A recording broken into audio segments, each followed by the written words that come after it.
Right, it is indeed a very, very good morning to you. It is the 29th of April 2026, tarehe 29 mwezi wa 4 mwaka 2026, 29th of April 2026, and this is the 13th edition of 2026 of The Tackle.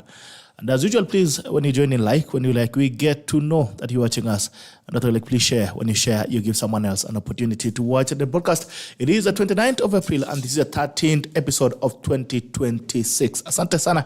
Karibu. Kifika tafadhali when you we get to know. You're watching us. Not only share. When you share, you give someone else an opportunity to watch the broadcast. Today, we are happy to have a guest. That is Mheshimiwa Robert Alai, MCA Kileleshwa. He is also a member of ODM. Party. And of course, we have Ojwang, who should be in the next 5 minutes. But we'll start off with a newspaper review. But before that, good morning to you, Mheshimiwa. How are you? Good morning.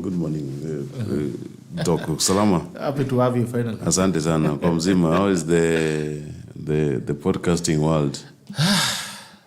Because as we are hardly having a conversation offline. Everybody seems to be doing a podcast now. Yeah, it's the more the merrier, but I don't know if the more the... I don't know if you guys really, I don't know, because for once I also had, this was my previous life.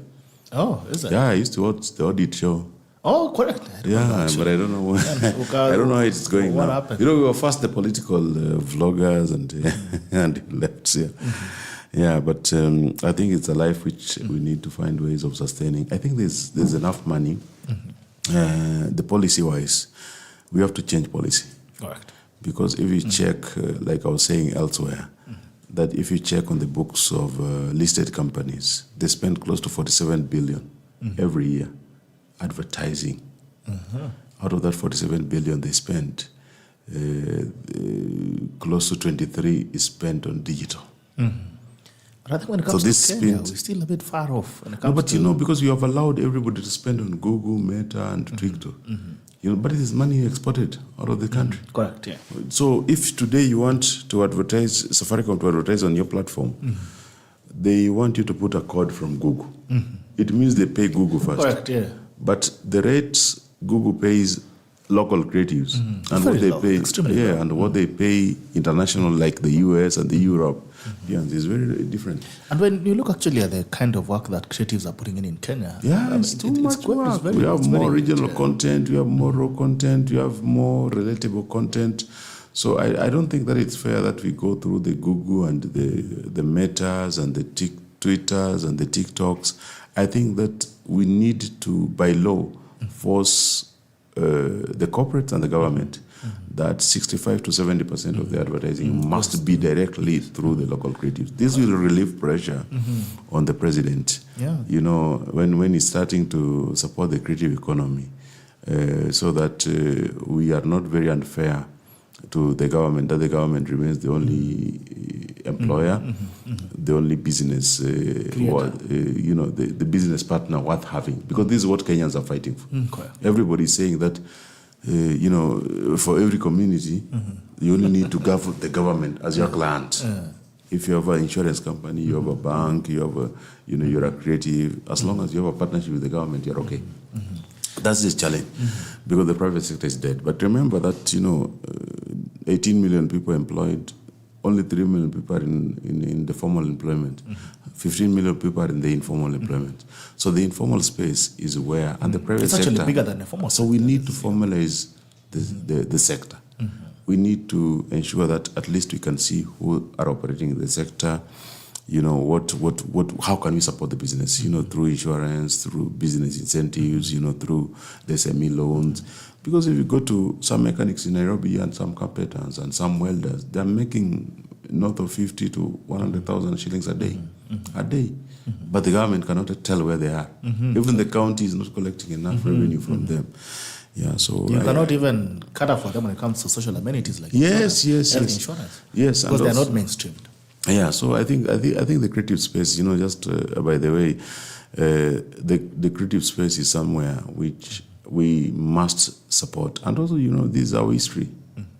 If we let this history remain on the foreign platforms, we are going to lose it. We have seen accounts here closed with 1 million subscribers, with a lot of content, So what do? We need to have a recourse. We need to ensure that at least we move away from the platforms which are not very democratic, especially when now, you remember when you had the COVID-19, there are some things you could not say on Facebook, on Twitter. And so I think that we need to change that and also bring, if we can at least have a way of curating our history, it would be fair that we bring it on the platforms which are controlled by the Kenyans. There was a time that we feared that, especially when we were starting, because we thought that the government is evil. But we realized that evil or not evil, this is our government. Correct. But if you are on a foreign platform, you remember like now there are some things you cannot say about Israel on Facebook.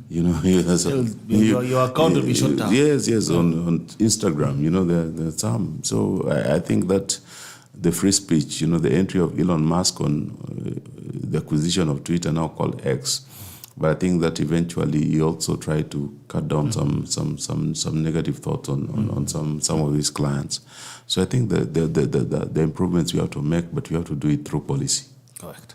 Yeah. And actually, the platforms still remain largely foreign. Even, the podcasts that we are running, we still have to upload them on very foreign platforms. Yeah. And even if you're getting advertisements, you cannot put it directly into your company. Yes. You have to have the ad spaces. Yes. It's crazy. So I think it's also a call to also developers and the corporate sector to ensure that they can actually invest in these spaces, because these spaces are not going anywhere. Yeah. They are to stay. Actually, these are new media. But this Safaricom alone spent close to 3 billion shillings on digital last year. Wow. I don't know how much of the 3 billion shillings you got. I did not see a bob. Yeah, so if the Safaricom is building, what is your number? What is your ranking number? What in the creative digital spaces?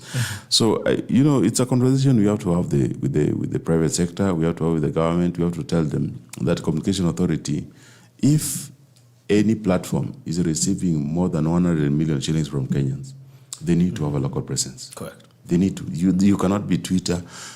You're seeing Safaricom or the local listed companies are giving you 10 billion shillings, but you don't even have a local office. The government cannot even inspect your books. We have to know what you. Yeah.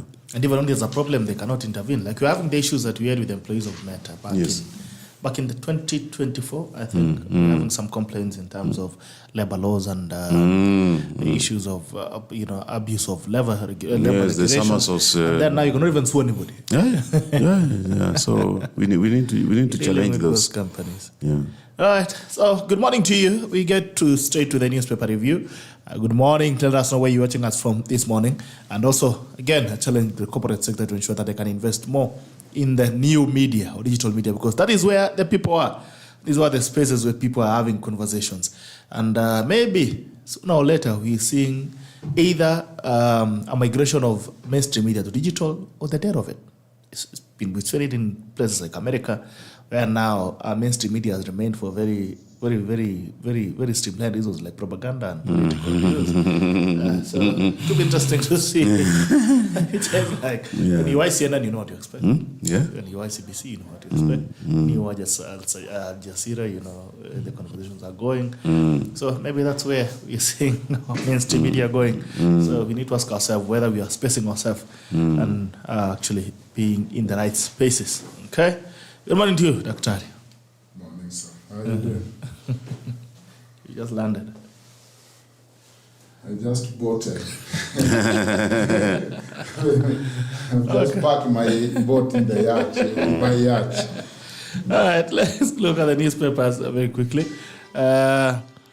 People Daily, the wind and the west, Marsabit struggle to touch the sky. Is Ruta an incumbent under siege? After months of differences and internal wrangles, a more formidable and coordinated opposition seems to be coming up with a united stand on how to edge out president. Okay, on page 2, Postal Corporation of Kenya staring at an imminent collapse. On the Standard, Ruta ties on to judge. Baggage. Justice Katwa Kigen walked into his Supreme Court interview, his earlier Court of Appeal vetting still fresh in mind, only to be met with sustained questioning over his ties to President William Ruto and his decision to seek a seat at the Apex Court barely 3 months into his into his role. Commissioners pressed him on whether he could be impartial in a presidential petition involving his former client, whether he would step aside and how he would respond to pressure from State House. He pushed back, insisting he would be guided by the law, but conceded that public perception of bias could still follow him if such a case landed before him. That's the stories on page 4. That is a standard. The Daily Nation. Why mineral-rich Africa must invest in refineries to reap big from wealth. Relief for teachers as SHA scraps co-payments and locks overseas treatment. State shocking admission on CBE. Teacher absenteeism and lack of learning resources blamed for situation. Crisis. Nearly 3 out of 4 grade 3 learners cannot perform basic mathematics, according to a report by the Kenya National Examination Council, which also reveals more than half are struggling with basic English literacy. These findings by the state agency mirror civil society reports and raise fresh concerns about state of foundational learning under the competency-based education system. That is CB. Story is on page 4. Okay, 21.4%, only 21.4% of learners in refugee host counties and 28% of learners with visual impairment in age-based special schools attained the benchmark. Nationally, 26.8% of learners met expectations in foundational numeracy skills. Nationally, only 41.4% of grade 3 learners achieved the minimum benchmark in English literacy. Okay, interesting story. Still, Katwa Kigen serving as Ruto's lawyer shouldn't derail my Supreme Court bid. How the new voters redraw electoral map.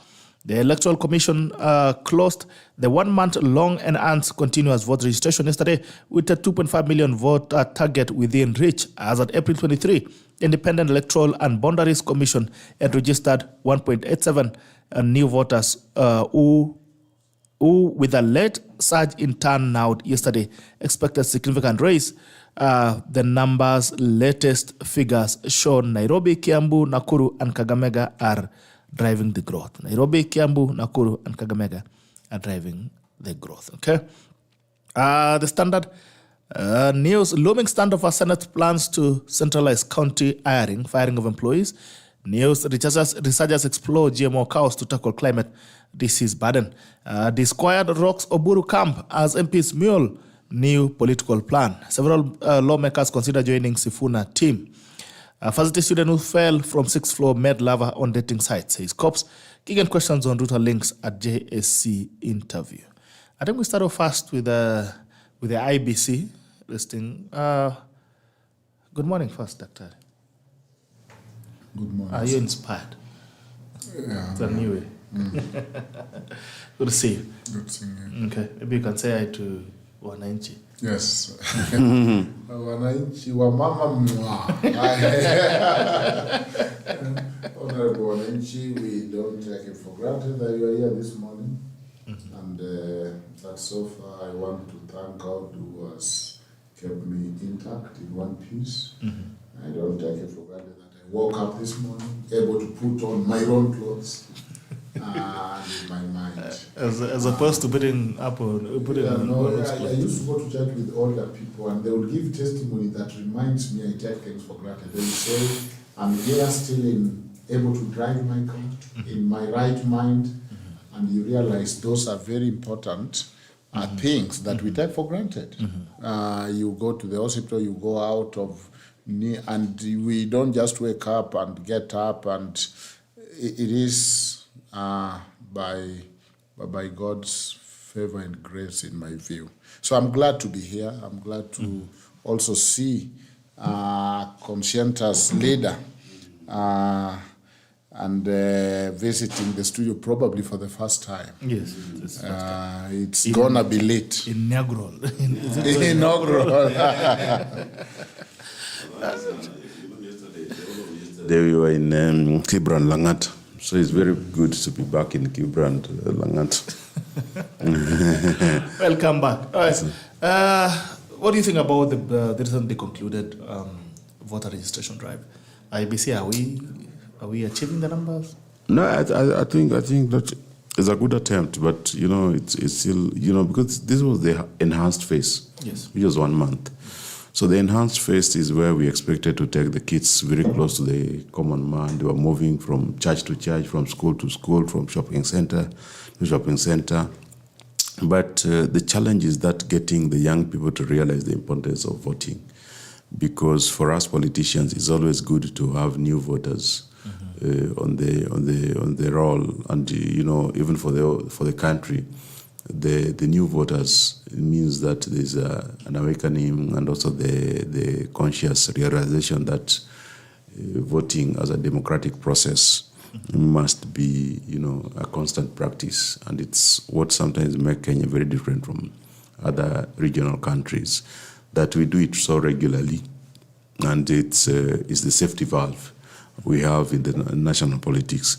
But when you see Kenyans were not keen on the first few weeks, but yesterday I saw a lot of queues, so I hope that people are going to continue vote, because they register. Yeah, yesterday was the last day, and I think that we need to realize that it is very important that people come out to vote, and 8 million people didn't vote in 2022. It is very painful for the country to... 8 million registered. Yes, registered voters didn't vote. Actually, for the first time recently, when I was going out and doing some mobilization for voters, I met a 58-year-old woman in Kawangware who has never voted since she was born. Wow. So that one is also telling that we need to also get out and find new ways of ensuring that more people are on the voters' roll. Because also I always insist, if you report to me your issue, I have to know if you're a registered voter or you're not a registered voter.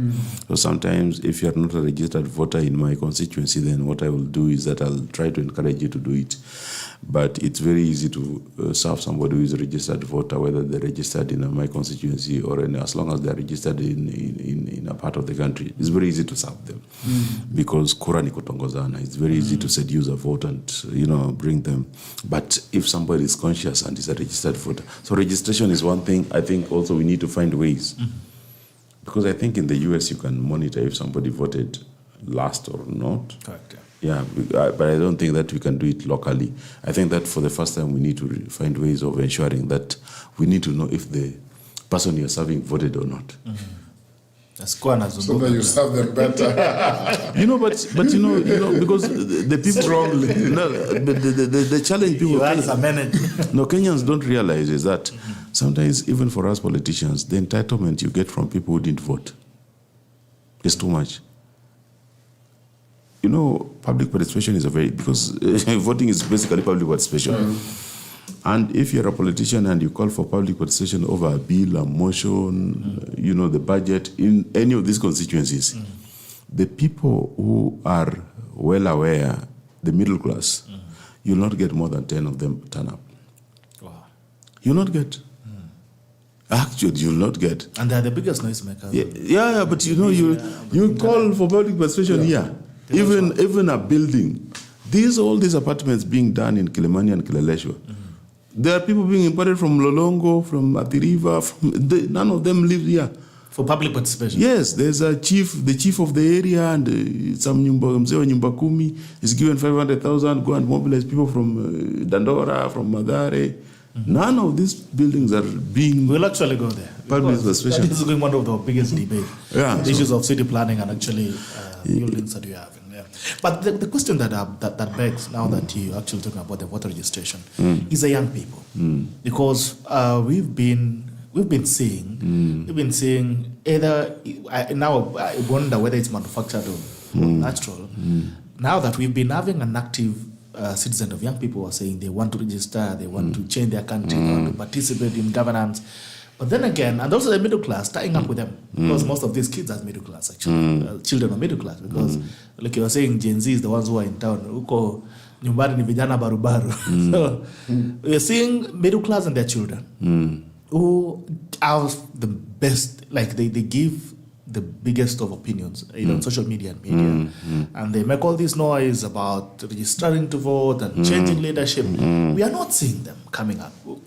What could be the challenge? I personally don't recognize something called Gen Zs because I don't know if it's a Kenyan way of describing a generation or not. I don't think that we always describe our generations for us in the Luo. We describe the generation with an occasion, the age sets and so on. But how we came to the Gen Z, I don't. So it's a conversation I always find hard if you take me to the Gen Z, because even us who grew up speaking the Queen's English, you are told about ZZ. Z is supposed to be Z. So why don't you call it Gen Z? So the other thing you have to realize is that what brought about the Gen Z, the Gen Z uprising, if we are to talk about it, is the fact that there was pressure on the payslip. The pressure on the payslip. But how many people are actually, the payslip is touched? 3 million shillings, 3 million people. So 3 million people who are touched on the payslip. I don't think that they have enough children. I don't think that equation there, because there are 15 million people who nobody, So I think that our expectation on that there was going to be an uprising and a major mobilization. Wakenya ni wale wale. Let me tell you, even if William Ruto, if you give Kenyans 1 million chances, they'll elect these same leaders.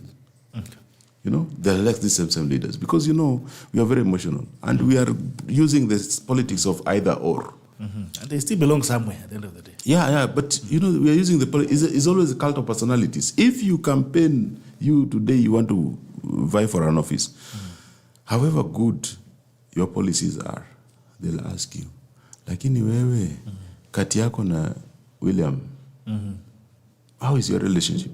They'll ask you that question. And it will be the most important question. More important than whatever thing you forget about the police. Then the other thing you have to do is that you will have to pay them for solving their problem. Umekuja aje. So you pay them for solving their problems. Then one question which is more important. That's why in Nairobi here, you voted for somebody simply because he has dimples. That is the challenge of Kenya. Now today you want to vote for Babu. If you go to his parliamentary performance, you'll find that he has performed worse on committees. There's no single debate in the Kenyan YouTube space. You'll find of Babu debating a motion for start to end without insulting a parliamentarian. So I'm not saying that is a bad leader. That's for Nairobians to make. The challenge I have is that you cannot vote for Babu to punish Sakaja. You cannot vote for Gachagua to punish Ruto. Because whether Gachagua becomes president or whoever, he will do nothing to Ruto. Nothing. There is nothing you can do to a former president. In fact, if there's one person he will look for immediately after getting that swearing in, it is. So we have to look at deeper. Whose policy rhymes with what our vision as a country. So that even if you lose everything else, yes, at least you gain on the policy. Yes, you gain on the policy. What do you want to do? What do you want to change on education? What do you want to change on health? What do you want to change on security? What do you want? You cannot punish. There was a time that you will always vote against Baba to punish Baba. Then Baba becomes comfortable in 5 elections. So you are punishing somebody. So he also learned. And there was a time that he will just tell you that, there's no need of fighting Kenyans. And let them decide. And also in Nairobi here, we are going to have a big challenge because, there was only one person who knew how to share the Nairobi cake. You'd know that the Kikuyus will not vote for him, but you would insist on some words. No, you have to have a Kikuyu there. Yes. So he knew the Kamba. Sometimes even the Kamba getting more wards and constituencies in Nairobi here was as a result of Baba. The people like Kuyo could not make a headwind. It was supposed to, Raila's people had to sacrifice, for them to get a headwind. In fact, at the expense, since independence of this country, no single councillor or MCA, no single councillor or MCA from the Luo community has risen from councillor or MCA to MP. Wow. None. Because it was as expensive as because everybody, So, Apanaguza. No, don't leave that seat. There's a time that even when the challenge, I see today is what we had with Jubilee. When Jubilee insisted on taking 42 out of the 85 wards in Nairobi in 2022, then they ended up delivering 6. We remained with 40, we delivered 38. You know, so I'm seeing these conversations near, but also the registration today. If we don't go out of our way to understand why we are voting, you know, we are going to jump from the frying pan into the fire. And I think that Kenyans will realize that when it's very late, because it looks like there's a section of the country, there's a community, or there's a segment of this country which has really learned how to use the emotion of the population, you know, and that one they weep so well. Yeah. Okay. All right. Ojwang, what do you have to make of the enhanced registration process, and also the lack of showing up of our friends? You know, the Kenyan's constitution provides that sovereignty belongs to the people. We'll rather see this well done in the ballot than in the streets.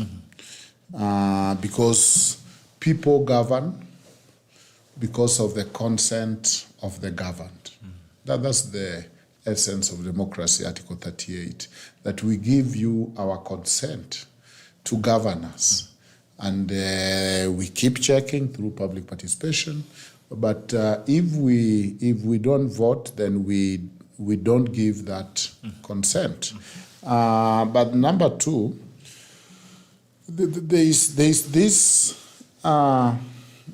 way that we have connected ID livelihood with voting. Perhaps if I have survived up to 60 without ID, isn't that a tell sign that I have been forgotten in the country economically? So that you tell me now, go look for ID to vote for me. Isn't that also selfish? In other words, there are things and economic activity that should have forced me to get that ID because I needed help, because I needed affordable housing, because I needed meter for my electricity. But the fact that we go more people, you find somebody barefooted without an ID, and they have survived up to the age of 50 or 60, and you tell them, now get your ID so that your voice can be heard. I think there is a lot that this person is going through, that the least they care is for that voice to be heard. And to be honest, we are saying, you know, help us here. Because this person has fallen off the economic circle, the economic activity, the citizenship. They are probably not going to be invited in the school boards, even in their local primary. They are probably not going to be allowed to give eulogy in a funeral. And so they have quit the state. You know, there is a way you can quit the state. There is a population of female in Samburu who have quit the state. They have started their own village.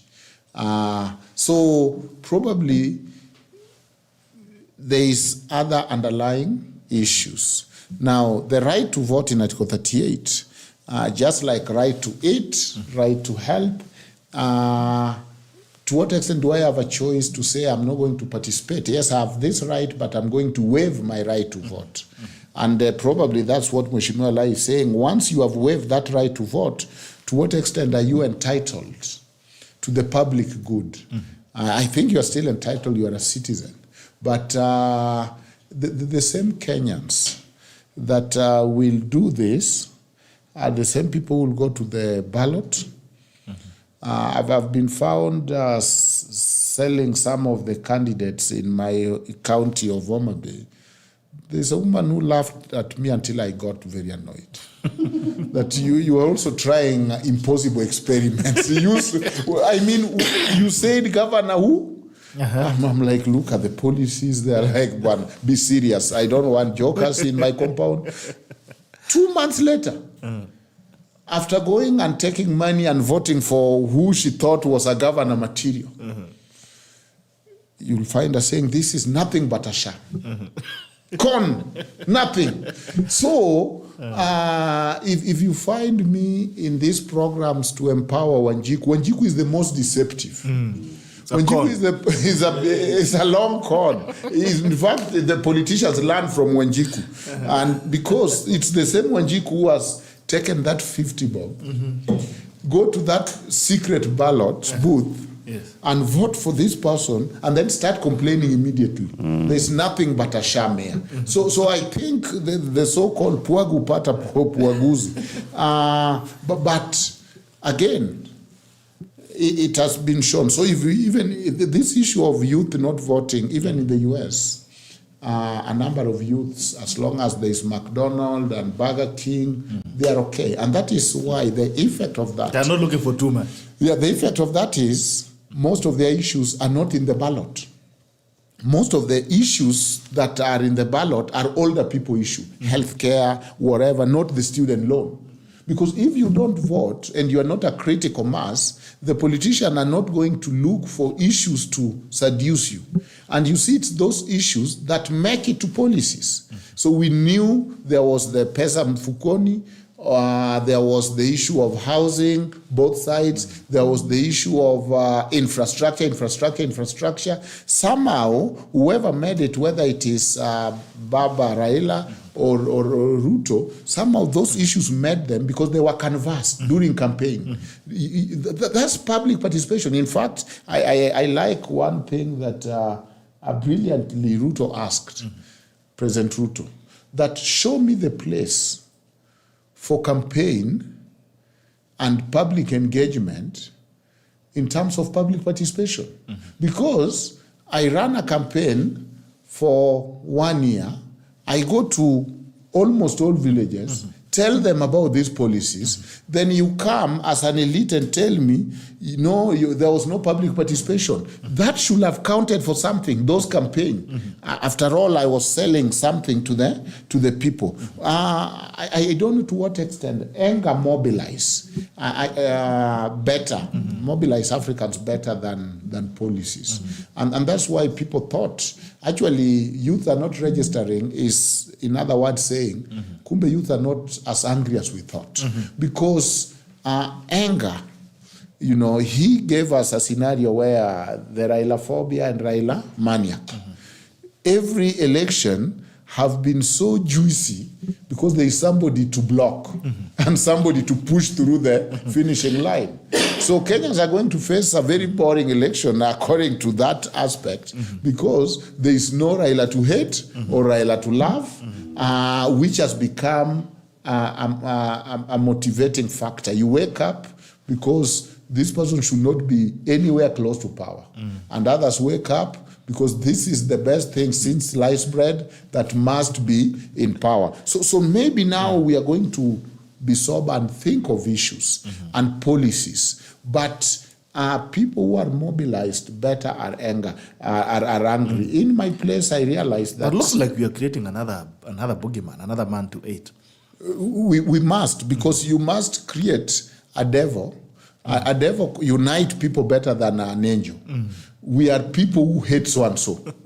And because we have created that person, we must create that person. We might not have a common agenda. We might not even stand each other. We might not even care about each other.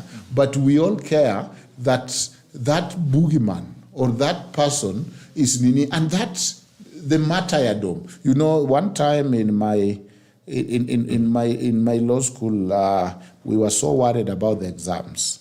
And this wise teacher told us that you'll never outsmart me, I'm the lecturer.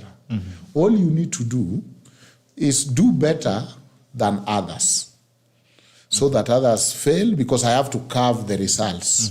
Somehow there will be an A, there will be a B, there will be a C. So don't worry about perfect score. Just worry that you do better than your classmates. So it's a scenario where if you are being chased by a bear, don't worry about outrunning a bear. You can't. just run faster than all of us, and the bear will eat the rest and leave you alone. Once the bear has one, you are good. You are good. So don't think of how can I run faster than this bear. Think of, am I faster than Bitok and Alai? If I'm faster than Bitok, I'm good. Because as they are being mauled there, I'm going to make it to the finish line. So we have seen that. But the idea that surely we are the sovereign, we give consent, let us vote, let us not shout in the streets alone.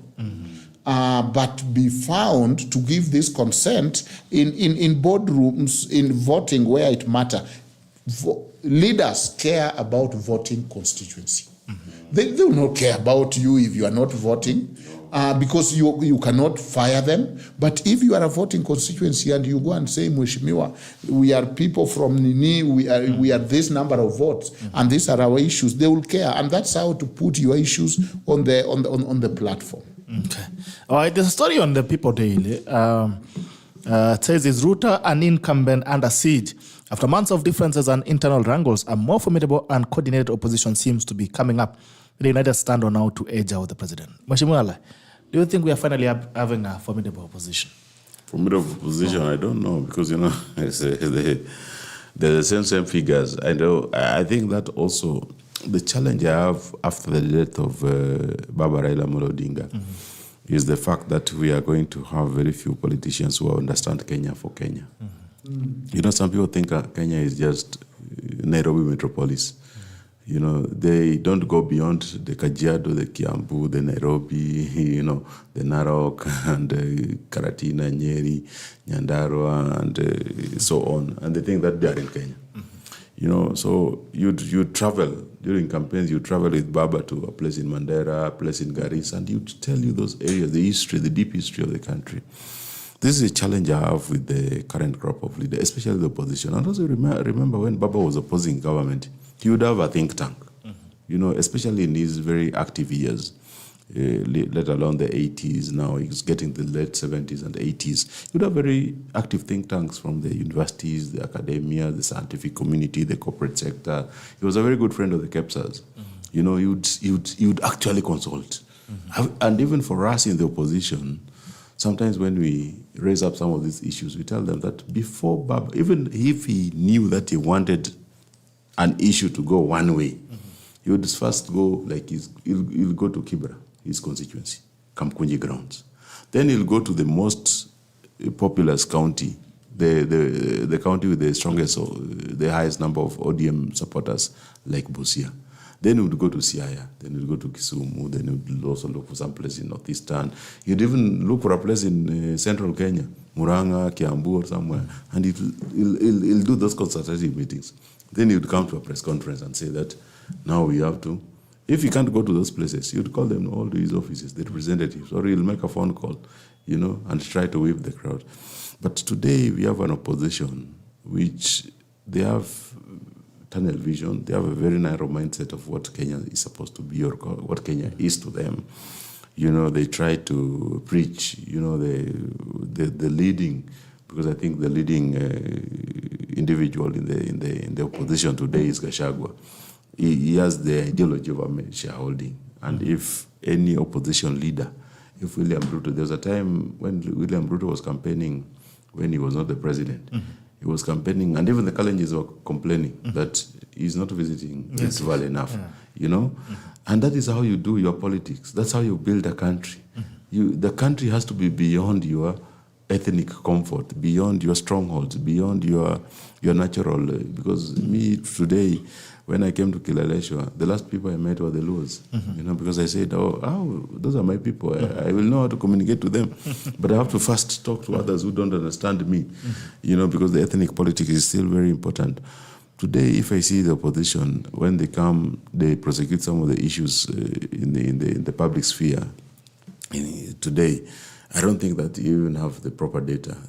Maybe a leak here or there of, you know, one-sided documents. There's no serious countering of the government policies. If today you ask them that, okay, Ruto is doing affordable housing, what do you want to be done?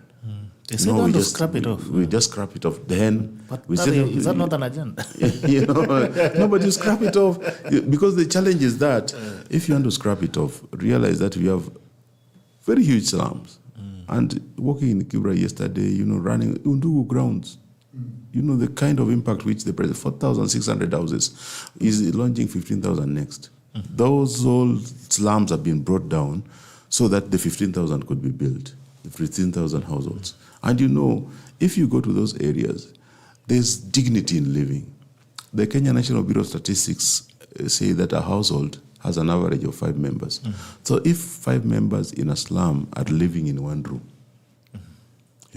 in one room, where's the dignity of life? If they're looking for a toilet, there was the celebration in Mukuru, and you'd go with the president, and what the people would celebrate is not the house. Is the fact that they have their own toilets. They have never had since they were born. They're dignified. They are dignified. There was a toilet they were chasing 200 meters, 300 meters away. For the first time, akona toilet 3 kwa nyumba. Nasema, niko na choo yangu. Sipimiwi. So it is, Kenyans take for granted some of the things, the impacts some of these things are making. When the health sector today, even the people I was seeing a very interesting interview of the Kamene Goros, because Kamene Goro is not from the slum. These are people from the middle class, and they are saying that from the imagine ICU. Nilipiwa na SHA. There's this guy, the other one from the Standard, even the Standard group, radio presenter from The Vibes. I said, imagine I had an accident and I just started paying for SHA 1 month. Mtoto wake. Akalipiwa 30,000. Those are the impactful stories. I had my own friend here, there's a writer here, Rono, was coming, this issue of border riders. They have to go during the December holidays. They have to go to Shags with their motorbikes. I don't know if they want their relatives to see that they have bikes or what. Then akuje, or they are trying to, because I don't know, I don't understand the economics. I always tell them that, ukishatengeneza pesa the whole year, please just save the pesa ya transport when they're home. But they always prefer to go with their bikes, which they understand better. So akifika hapo Kijabe, he had a very nasty accident. He dislocated the shoulder and he had to get urgently 200,000. Just ensure that the Kamuliza, are you registered SHA? Yes. Okay, you are registered SHA. So, wacha tulize kama SHA watalipa. And SHA paid more than 200,000. Wow. So hata lewekewe chuma kwa, because he had a very nasty accident. So some of these things are very impactful. But if you are not getting a proper counter from the opposition, or, the fact that you are not shareholders, and so on, while the people representing you in court today are the people you would have not considered for government business, legal business today. I was seeing the number of lawyers, the profile of lawyers who are representing Gashago. And I was asking this guy, this shareholding thing, I was even remembering when immediately was removed when he was impeached. And I saw the goons he brought from Kibra.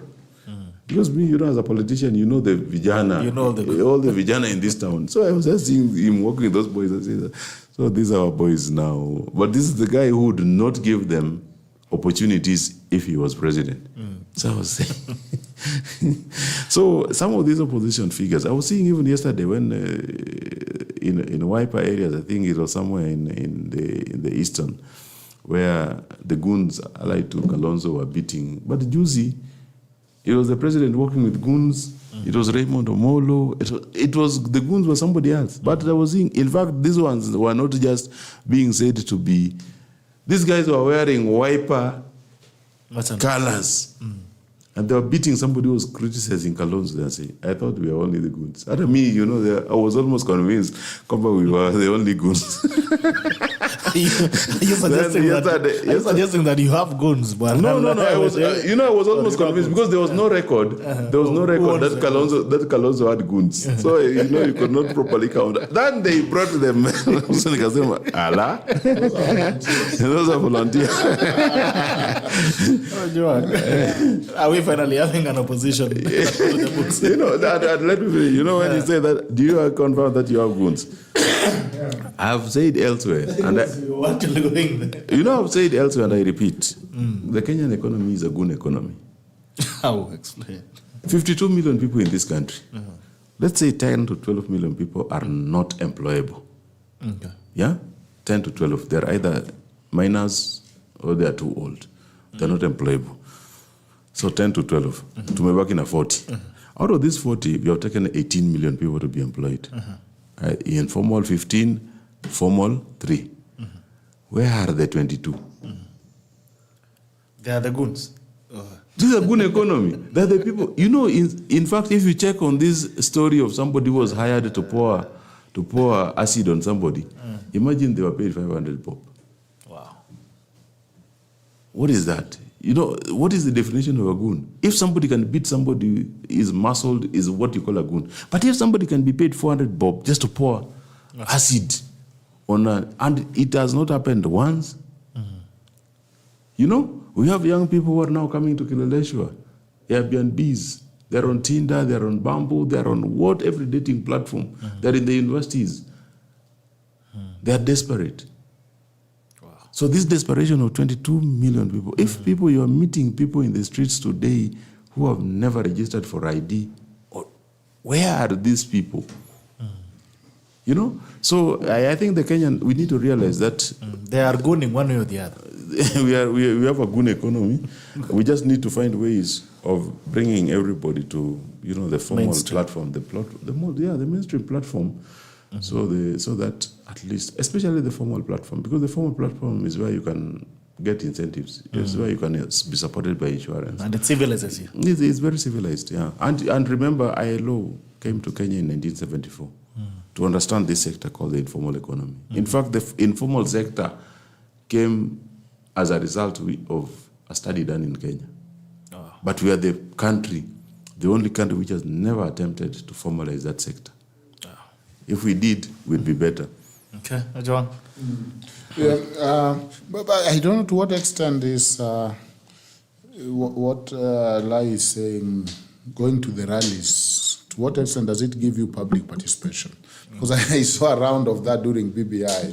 Remember, who are those who were beaten in Ukambani when they went? Was it Kuria or something? He was forced to sit down. Kuria was meant to kneel. He was kneeling. And these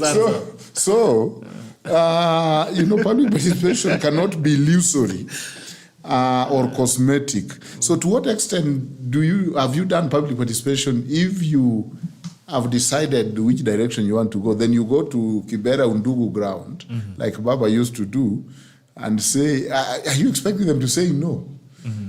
Because the people who are going to talk and address the meeting are also selected. But I agree with Mheshimiwa that housing is about dignity. It's actually bigger because there's something that poverty does. Poverty actually robs you of your dignity, the hopelessness that comes with poverty. And the assumption that poor people or people who are not doing very well don't need privacy. Because me I've known how, I've stayed with relatives, and there's a efficient way where you find the ladies can change without, they put something on top and remove what they had and change in the sitting room, and you're like, wow, this is the magic of it. It's pure art. Yeah. So because there's no privacy, there's only one room. That room probably belongs to the parents, and they have to go to work, and so they have mastered some techniques that are not necessary. That if they employ to something else, so you have a bathroom. There's also statistics showing that a lot of gender-based violence and abuse happen in that environment where there's one room and the father, sometimes it's the mother's boyfriend shares. And so there's a lot of gender-based violence and even rape and molestation of girls. So it's very important. So I agree that what differentiated Raila, he had think tanks, you know, when you look at people like Adams, Ndi, kina Kasuku, kina Karuti, Kanyinga, the likes of Makau Mutua, Professor Makau Mutua. And I think that is where the broad-based started to score when he took Raila's experts. And some of them, and a number of them are, I think, are advisor to the president and working there. So, and it's true that goons are not loyal. I think it's C.S. Murkomen who said, they are hired by this person today. There's no... Tomorrow someone else hires them. Yeah, there's no loyalty in this game. Today they are beating where for is you, the work? tomorrow they are beating you. Yeah, where is the work? Here. So they will come and do it. Tomorrow somebody else come, or the highest bidder, or whoever have first pay, first do. They're not going to say, I'm only goon for so and so, and I cannot goon for you because they are available, because of the informal sector that we have refused to formalize for whatever reason. And there's a lot of economy there, and the government is losing a lot of resources. Now, about your question on opposition, I don't know at what point do we come to accept, or as we know, the Kenya general election usually for us in Mbili. At what point do we accept that these are the two horses and the rest are donkeys, as Baba used to say? Look at the trend since we started multi-party. Apart from when Kibaki won with, is it 50, 60 or something? It has been a close race. It has, and because the constitution in its wisdom, all you need to get presidency is 50 Plus one. plus one. That is half of the country, technically. And only one person. Yes, that's half of the country, isn't it? Yeah.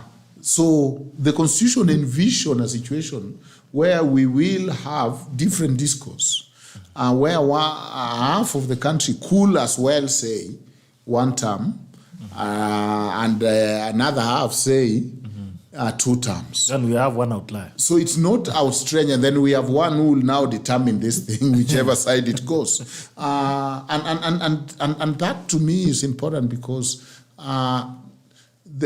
no candidate, even the president, don't need to be so popular and look for 60%. All you need is 50, because that's what the constitution envisioned, that we can have that. And we have always have almost the country divided by 2. The opposition I think they are consolidating, they are getting more intense. Their message is clear, whether it has no agenda, but it is clear. They have their forums, and I think they have also studied Kenyans.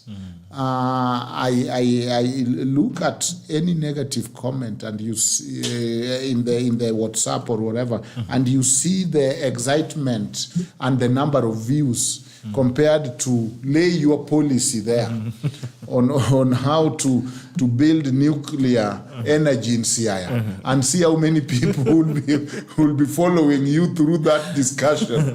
But you come and say, whatever it is, hapa ni wapi? What Babu was saying when he reached Kondele, hapa ni wapi? And you will find Kenyans are awake now, and they are in business. So I think that as much as we want policy, we are also a product of our appetite.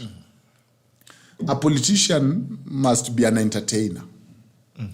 And there's a lot of entertainment in those rallies. If you just went to my village with policy, you have to have the music play all day, and people dance. It's disco. These people cannot access clubs, and you must join them at some point.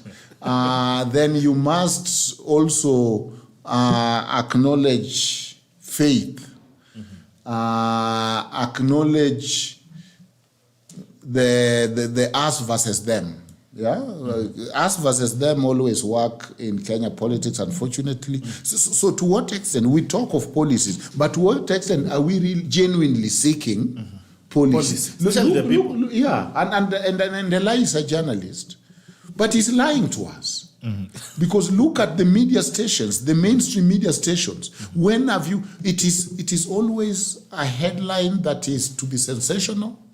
The discussion that occupy our time and concern our efforts are about individual issues, are about innuendos, are about personal interest. So are we really ready for that policy? You know, it's easier said than done. Sounds nice, say policy. You go to Ndugu or wherever. By the way, do you know people who really do better policies? Interestingly, they are not middle class. Middle class are the ones letting down this country. Middle class usually are not in the serious discourse. You go to those people you despise in the bunge la wananchi. My goodness, listen to the articulation of issues. You'll think they're in parliament. You'll think they're in the executive. They know they can articulate the issues. Of course, they are entertaining, they debate, and they have serious discourse. Now, you find middle class chewing their sandwich in Burger King. It's about showing which game is this, which team has won. It's the silliness of the day. So you know, sometimes we assume that education, and by education, formal education, make people more helpful to the country, especially in terms of politics. I don't know whether we have a data supporting that. Because when this country was at the tilt of change, it is the Kibera people who come out. It is the Madare people who come out. Whenever it's the Kondele people that come out. Whenever we have serious discourse, starting from the fight for multi-party, starting to the repeal of Section 2A, starting to the Nini, it is these people that we consider riffraffs that understand the issues, articulate the issues, and that was where Baba's strength was. He knew who matters and who gets the issues. That's why the rally will be in Jacaranda and not in Karen or Mudaiga Golf Club. So to what extent are those issues? And politicians have known that some of these people who are talking of policies and wasting a lot of your time are middle class who barely vote. And they are suburban spoiled children who Chungwa described that after Mandamano they eat pizza and post on TikTok. Because unfortunately, we have made Nairobi issue the Kenya issues. Nairobi human rights issues the Kenya issue. Somebody in Lokichogio is worried about grass for his camel. That has never been addressed as human rights issues. Somebody in Wutugik is worried about this company that has now come that is fishing and competing them in the lake or with cage, while we know that the policy used to be to start fishing in our lake, you must be a Kenyan. Because it empowers. But now we are competing with Dutch companies at the lake. You come with your net that you have built here. The Dutch is coming with some serious equipment. They are starting franchise. So if we cannot even access our own lake, if ask anyone who now want to learn fishing or see the fishing, they go to those Dutch companies. They don't look at your nets anymore. They don't look at our brothers and our cousins, fisher nets in a boat, the authentic one. These people just need to be empowered. So I think that we have made Nairobi issue larger than life. And that is why somebody can come and say, this is the direction I think, because all you talk with and all you interact with are Nairobi issues. But if you go to Kenya, and Kenya is bigger than it exists on the mind of Nairobians. If you go to Kenya, some of us who have affiliation and go every Christmas and who go to at home, you find that those people are not interested in the mundane issues that divide us here in Nairobi. They are very objective. And they want government, so that the criticism you find is, look, why is the leadership, for example, Murkomen and P.S. Omolo came with Jukwaa la Usalama. You find a lot of criticism. Yet, that's the only way the Interior Department can get to the public and say, what can I do for you? And what are the Because if you stay in the office in Nairobi, Nairobi is not Kenya. Yes, the headquarters is here, but Kenya is broader. How are you going to get those issues? Look at the trouble president have come to. Huyu jamaa anasafiri sana. And surely when he's safiri, he's not meeting cows. He's meeting your fellow Kenyans, whether it is Samatar or whatever. He's meeting your fellow Kenyans and talking to them. And in the one side, we prompt and say we want public participation. In another side, we want to be met in Nairobi and make Nairobi Kenya. So I think the world exists bigger. Opposition, in my view, I'm seeing Martha Karua, senior counsel, maybe consolidating her own base. I saw in Ekegusi, Matiang'i saying, unless he dies, he used the word, unless I don't breathe, I will be in the ballot in one of the local stations. So it is not clear. And this impeachment hearing is also going to determine if the court clears Gachagua. Then there are some people who know that he has an impulse to lead and he'll probably be in the ballot. That might also be a game changer. And that's why sometimes, your friends who are there praying for you are really not praying for you. Because if he gets cleared, the Kalonzo candidacy now can get into a headwind with his. Wow. Okay. Weshimiwa. Yes. Story on the Star. Several lawmakers consider joining Sifuna team. Discard rocks Oburu camp as MPs mull over new political plan. What's happening in your party? My party is very okay. It is just going through the natural phases of existence. I think that with the death of the vision bearer, which is Jacom, sometimes when you lose the vision bearer, you have to shake in the rough waters of politics. And if the Kenyan politics was not that rough, then there was no reason for us to exist. I think that just a few months, or close to 7 months since the death of Baba Raila Amolo Odinga, it is only fair that we had to go through this phase. So everybody's trying to handle the loss their way. But I think there was a gap in that we buried, naturally we are people who mourn for very long. Before the interment, I think what we do is always at least 3 weeks to 1 month for the community where Baba came from. We only had 72 hours to bury him. We buried him so fast, and also the people who replaced him didn't understand the Baba's rule book. They are trying to create their own book, which is not going to work well sometimes with the population, because Baba's core base had a routine. And changing that routine after so many decades in using the routine and the rule book is very hard, because Baba would wake up in the morning, get a briefing from his bases, his core bases, that aside from the elected leaders, what is the common man saying in Kibra? What is the common man saying in Kisumu, in Siaya, in Kakamega, in Vihiga, Busia? What is the common man saying in Wajir, where he has a governor? What is the common man saying in the coast? Kwale, Kilifi, Mombasa, Tana River, what is the common man saying in bases which didn't vote for him? What is somebody saying in Kiambu? What is somebody saying in Nyandarua and Laikipia, and so on?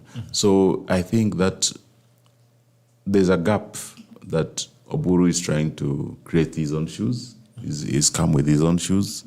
He's not inheriting Baba's shoes. And that might mean the death of the Orange Party as it is.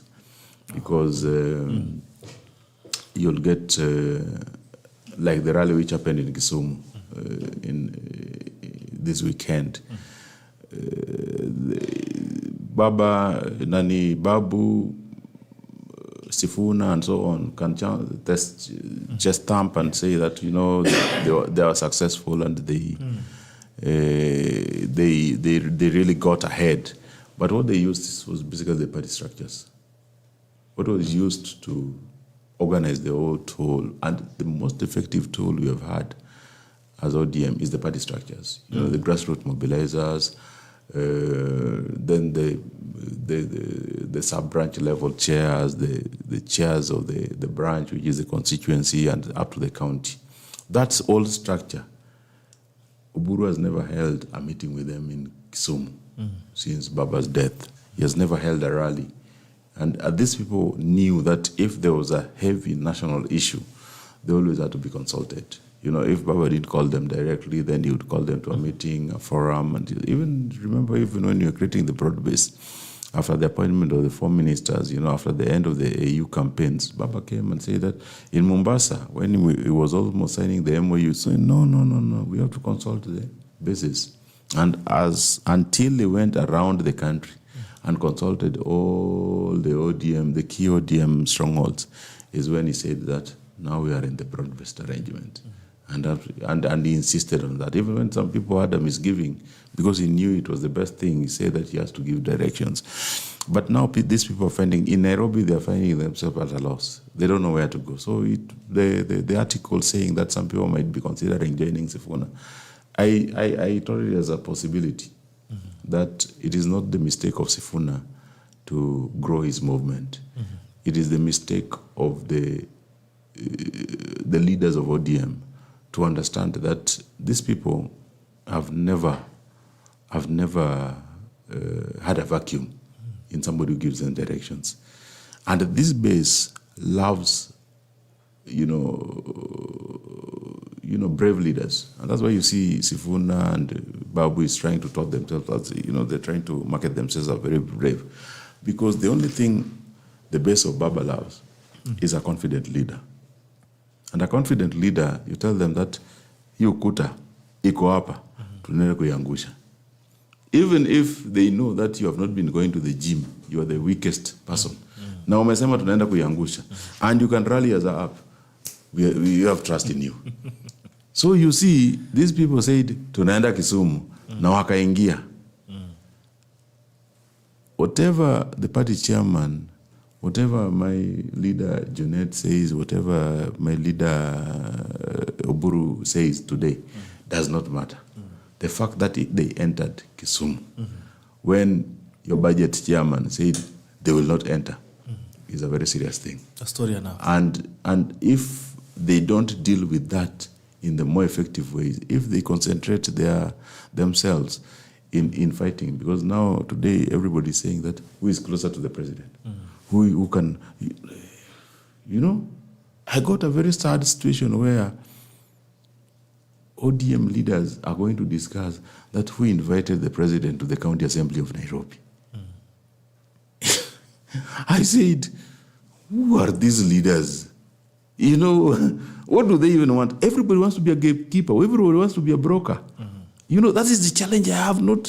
Nobody wants to lead. Nobody wants to give clarity of vision. Now, if you question some of these things, you're told, would have had a ticket? Boss, I've lived in this world more than 40 years without a ticket. What I want is that do the right thing. What a ticket? Ticket will take care of itself. Ticket will take care of itself. So when the article, sadly, I have to admit that it's a possibility. I don't know who wants to move to the Sifuna camp. That the details of it I don't know. But for a fact, understanding the Kenyan politics, that's why in the Nairobi electoral map, we have 85 wards. Out of the 85 wards, you only have 4 women. Because what makes you elected in Nairobi is cult of personalities. You are either or. You are either with Baba or against Baba. You are either with Ruto. The last election we had Baba or Ruto. So you are either with the Baba or with the Ruto. There was nothing like hapa katikati. When you walikuwa katikati wote walizama. So the only thing, in fact, we only had one. There was an analogy which Gaucho now is in the news used to get his ticket from Baba. Baba. Well, after the nominations, now we had in Landimawe ward, which had an ODM MCA. But now Gaucho wanted to go and fight there. Then Gaucho didn't have a good way of convincing Baba. Then he said, Baba, there are only 3 people who are very important in this world. One of them is Jesus Christ. The other one is Prophet Muhammad. The third one is Baba Raila Amolo Odinga. And hata mtu wa independent will not take the photo of his wife or father or son. He will take the photo of Raila Amolo Odinga and say, mimi ni mtu wa baba, ni vile tu siko ODM. Lakini ataweka picha ya baba na seme kwamba yeye anasimama na baba. You know, so and he said it's very important. So you see, we only have 4 women. And why? Because they believe the Nairobi population map, they believe that out of the 17 sub-counties, 17 constituencies, we only have Mama Dago, who is Beatrice Elachi. Yeah. And without a strong push for Baba, from Baba, she would have not gotten that seat. So it is very rough, especially when people believe that, you know, the men gives them confidence that, because most of them are in slums, most of them are in road reserves, they're the carpenters, they're the mechanics, they are occupying up in Adams Arcade, if you go, it's crazy. Dagoretti Corner, it's crazy. Kariako, Baricho Road, you know, they are all over. In fact, the last enumeration, we found more than 60,000 registered mechanics in Nairobi alone. There's the national leadership along Baricho Road, where they have more than 480,000 members. So that article, it's very disturbing, but unfortunately, it has a lot of truth in it. That we are giving confidence that we cannot lead this party. And sometimes, remember, 25 years after the exit of Daniel Arap Moi, from KANU has never done an election. So KANU as it exists today is in fact, KANU is looking like it's an illegal party. Deputy President in Aitwaje, Democratic Party. Yes, it was the vision bearer was Kibaki. Yes. It's dead. Whatever Muturi can do to it, just try to wiggle his tail, but there's no pregnancy. No pregnancy there. So there's the other one is what we had the Jubilee, former president, former president, also struggling, limping along. Wamisha tafuta Matiang'i without had his own party the last election. So and came, and you remember it is sometimes because of the blackmail of zoning, where Matiang'i said, okay, I need to have a party. And, you know, the kind of conversations which Jubilee was pushing on ODM, which now ODM is pushing on UDA, when they're saying that some areas must have. You know, remember, I told you that 42 electoral wards in Nairobi were left for Jubilee. They only delivered 6. You know, so zoning, unfortunately, the party pushing for it always realizes that they are going to lose. And they think that popularity can be forced. You cannot force any. Election is election. You cannot force anybody to elect you. So if they want to make ODM strong, listen to what ODM members are saying. And don't force zoning, because zoning is an admission that you're weak. So ODM members don't want zoning? They don't want it. Because, you know, even us, you know, sometimes people fight for something called the direct ticket. This is the worst thing you can ever be given. Don't even go for direct ticket. Everybody will see you like you're not deserving, like you're not elected, you're selected, in fact. So direct ticket, don't go for it, don't go for zoning. Let all the competitors come, deal now, shinda, just go to the common man. Speak their issues, understand them, listen to them. Don't push this idea of zoning. And the voter is very smart. When ODM is pushing for zoning, you'll find more people, because today you're saying this zoning seems to be applying to your only dependable partner, UDA, which is challenging, because I thought that if you are in a partnership with UDA, UDA should get preferential access to your zones. But unfortunately, in this situation, you are saying that, okay, tunataka zoning, lakini tunatoa UDA, DCP can come. What if tomorrow you have a DCP? You know, you have a DCP, so DCP can get elected easily. Because if people are not so happy with what your party has done during the nominations or they give the nearest party. And if the nearest party is the opposition, don't underrate, you know, the stupidity of a bitter man. Because they can do the worst thing you can never imagine. So I tell them that if UDA is your dependable partner, allow UDA, you know. But it cannot be that Baba fought for multipartyism. and it's Baba's party which is demanding that we kill multipartyism to an extent. So I think that it is not very interesting to me. It is not a conversation which I entertain. I think zoning is the worst thing, and it's killing the party. Okay. In a great way. Questions before I go to Ojwang. Now, there are two things you mentioned on the trail of the question that I had for you. The issues of party structures in ODM. And I'm extremely curious to understand then who owns this structure, who owns the party structure.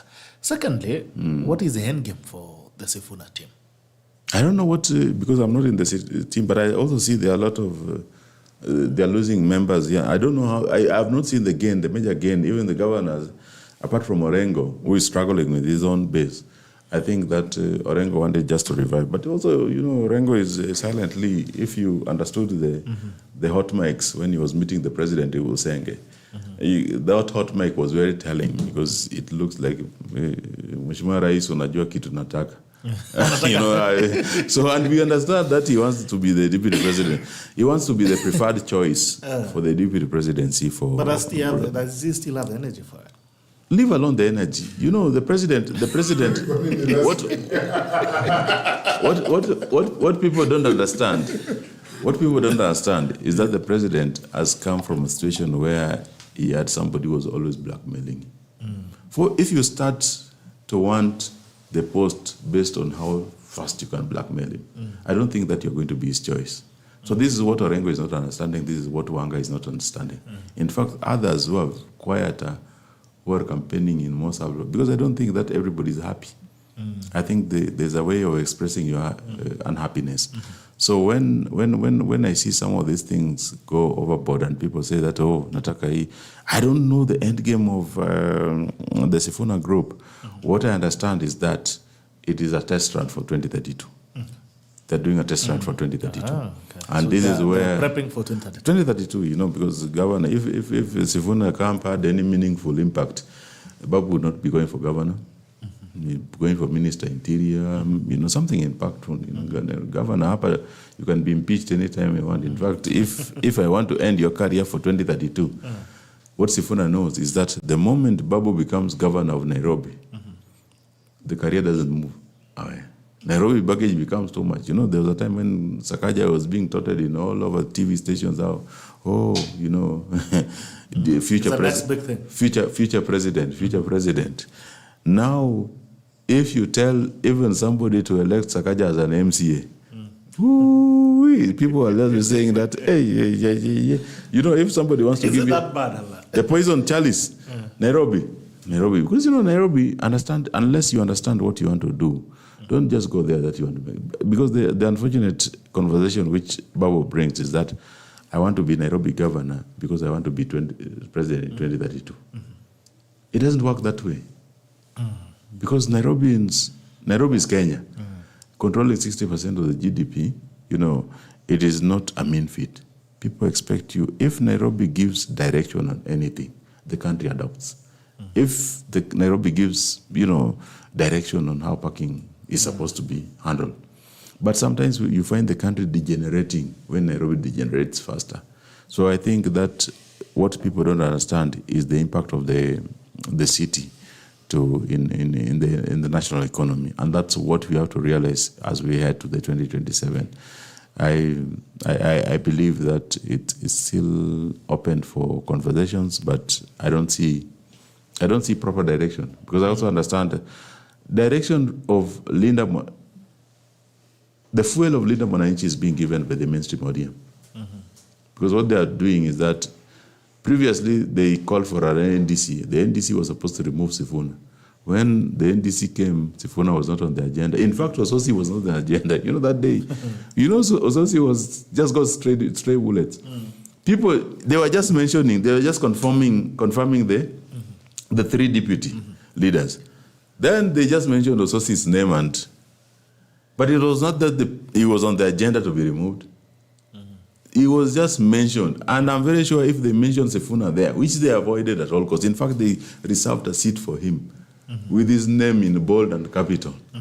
So I think, and I'm sorry to say it on your platform, but I think that Sifuna is an extortion tool the mainstream ODM leaders. I don't think that they're very serious in ensuring that the party runs in. I think that they told it. I don't understand why they keep, because a party needs direction, but kama tunaenda msituni. If you are going for power, straighten the house. This is what these people want. That grassroots is very dangerous. They want, if you go to somebody in Kawangware, Dagoretti North, all of it, 70% of the last election, you'll be told that 70% of the time, these people will choose an ODM guy. If today you go and tell them, where is the party going? Wanasema hatujui. Hii is chama chetu. Na mwenye anakuambia hapo ni ward chairman. Constituency chair. Hata pia wajui mali chama inaenda. Ogeto, my leader, Ogeto, majority whip, was always working with Sifuna. Hata saizi amekimbia hajui, anasema bwana hii kitu wacha tuangalie kando kidogo. Hatujui kitu inaenda wapi. But then if your claims are anything to go by on Sifuna being a strategic asset for fundraising, don't know, I'm trying to use... You're trying to be diplomatic. Extortion. You cannot be diplomatic on a free media. You cannot be diplomatic you have to be honest. In your words, using your words, they're not my words. If you claim that, you claim that Sifuna is an extortion machine, a machine for mainstream ODM, or people who are supposed actually to be dealing with him, then what does this portend to one, ODM as a party, and also the idea of broad-based? I think it's very unfortunate. And why do you actually think Sifuna is an extortion? Because I don't understand why he's there. It is not that I agree with what he does or I disagree with them. What I know is that for you to run a successful, there was a time that even UDM members didn't know where Ruto was taking them. They didn't understand. But this guy was so confident in the direction he was going that even when the result was almost being announced, he was pronouncing himself as the president. That one is a very serious asset to the base because it gives the base a much needed confidence. But if the base is not, you are telling them that you have a party leader, the base is not getting confident messaging from the party leader. You are saying that somebody can come and insult. The last thing you can do to an African home is insult the father. If the rebel, the prodigal son, can go and insult the private parts of the father on a public platform and still go to the stronghold of the father and go and brag about it, hapa ni wapi. That thing is your mchezo. And if you wanted to remove Sifuna at the NDC and it turned into super NDC, so special NDC, and you didn't remove him, it means that we were expecting an NDC in December. Okay. Now, this is an NDC. So between December to now, you have now a right to go and claim that unajua, you guys owe us 12 billion, your political parties. So I want us to side this idea, not because you are still managing the situation, it is still a bit dicey. Can we manage it up to December? That thing is very dangerous to the party. It is killing ODM. So I said that if you are not going to deal with Sifuna once and for all, tell those people who want to remain in ODM to go with the Sifuna, or you guys join them. Because what you are now doing is you are building something which you are not going to control. And if Alai is saying it means that this is something I'll try to tell them in private and they're not listening. And every time we wake up, it goes the direction we tell them. That's tulikuambia. Hii kitu inaenda kwenda hivi. Na inaenda. Na bado inaenda. Tuliwawarn. They refuse to, I think. And they say that Baba could not remove Sifuna. What I know with Baba is this, that if Baba was alive today, first, Baba would have his own party because he was almost launching it. In fact, the death of Baba is a blessing to somebody like Baba. But for Sifuna, what I knew is that 90% of the time, of the chance, is that Baba knew that he was too tired or he was dying. Because this is a conversation which Baba knew. And Baba didn't want to, go in a way that he had created a major rupture within the party. So I think Baba understanding that he has been a successful politician, he expects his base to deal with this issue in their own way. So it should not be an excuse that, hatutai kumtoa juu baba hakumtoa. Bwana, hata saizi utupatie 2 million years, baba is not coming back. This is an issue which we, as the living, must deal with. So we as the living must deal with the issue of party discipline, knowing baba is not coming back. We listen and we judge. We don't judge. No, we judge. Because ODM, unlike other parties, and they put it well, have sustained series of losses for presidential bidding. And they are very close loss. They are almost a step away from winning. And look at other parties. So ODM is not KANU. KANU, immediately President Moi left, KANU left. PNU, Jubilee.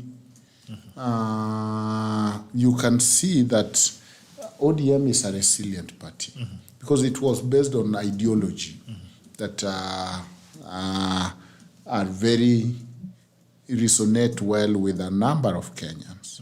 And that is why you can lose an election, but the supporters are intact.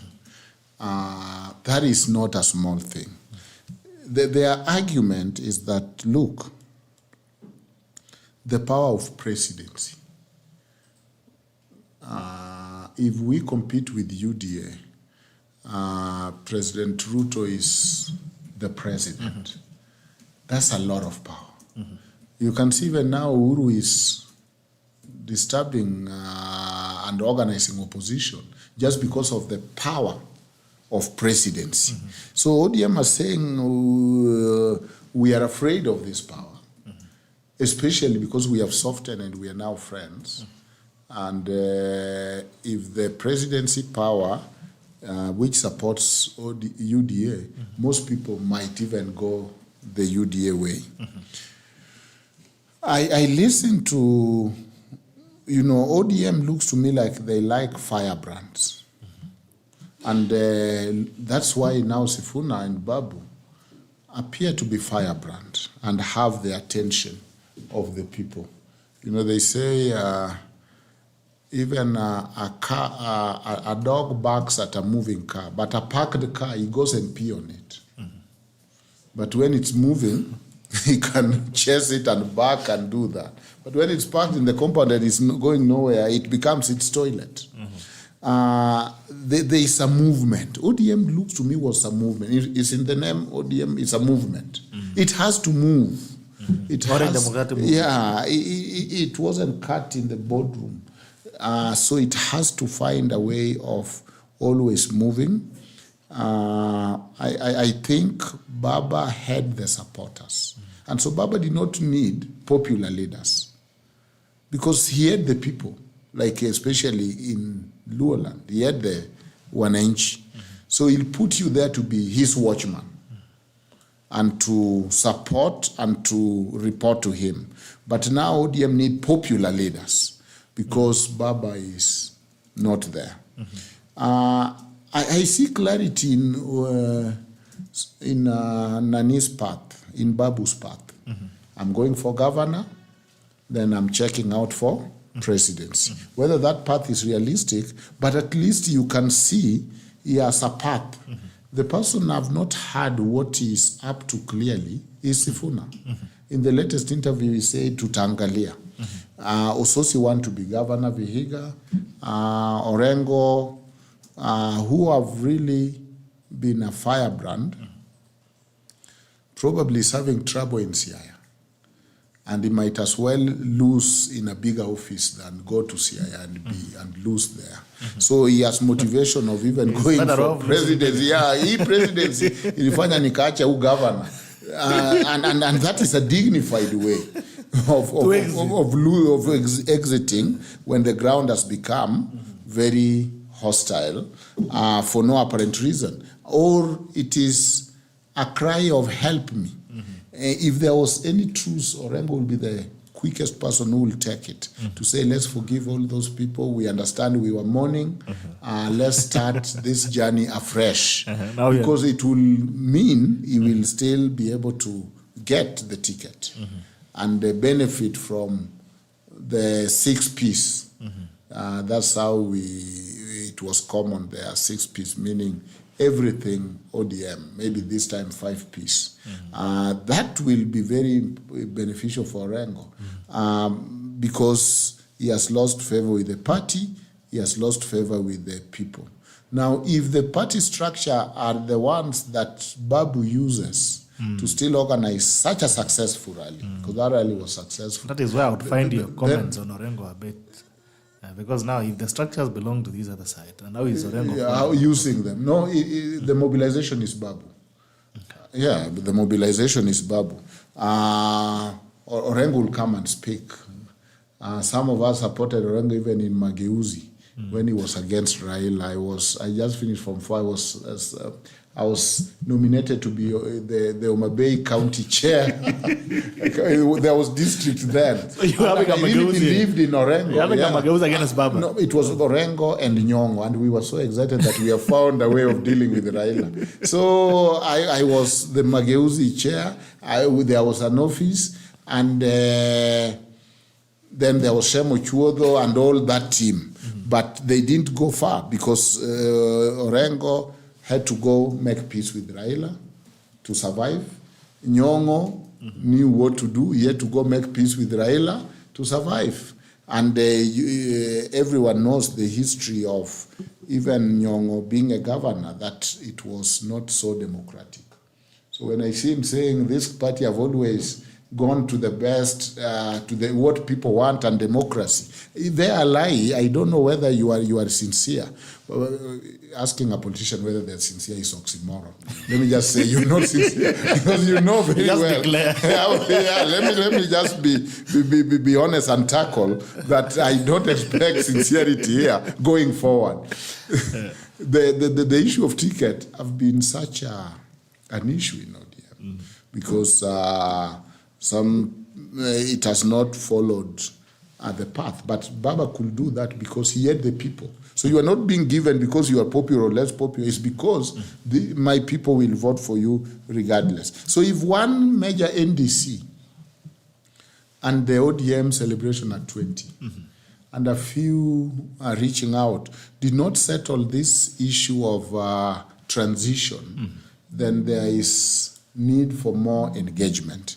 I think there is need for much more engagement so that they can be together. But as it is, the president have a duty to support their partner, which is ODM.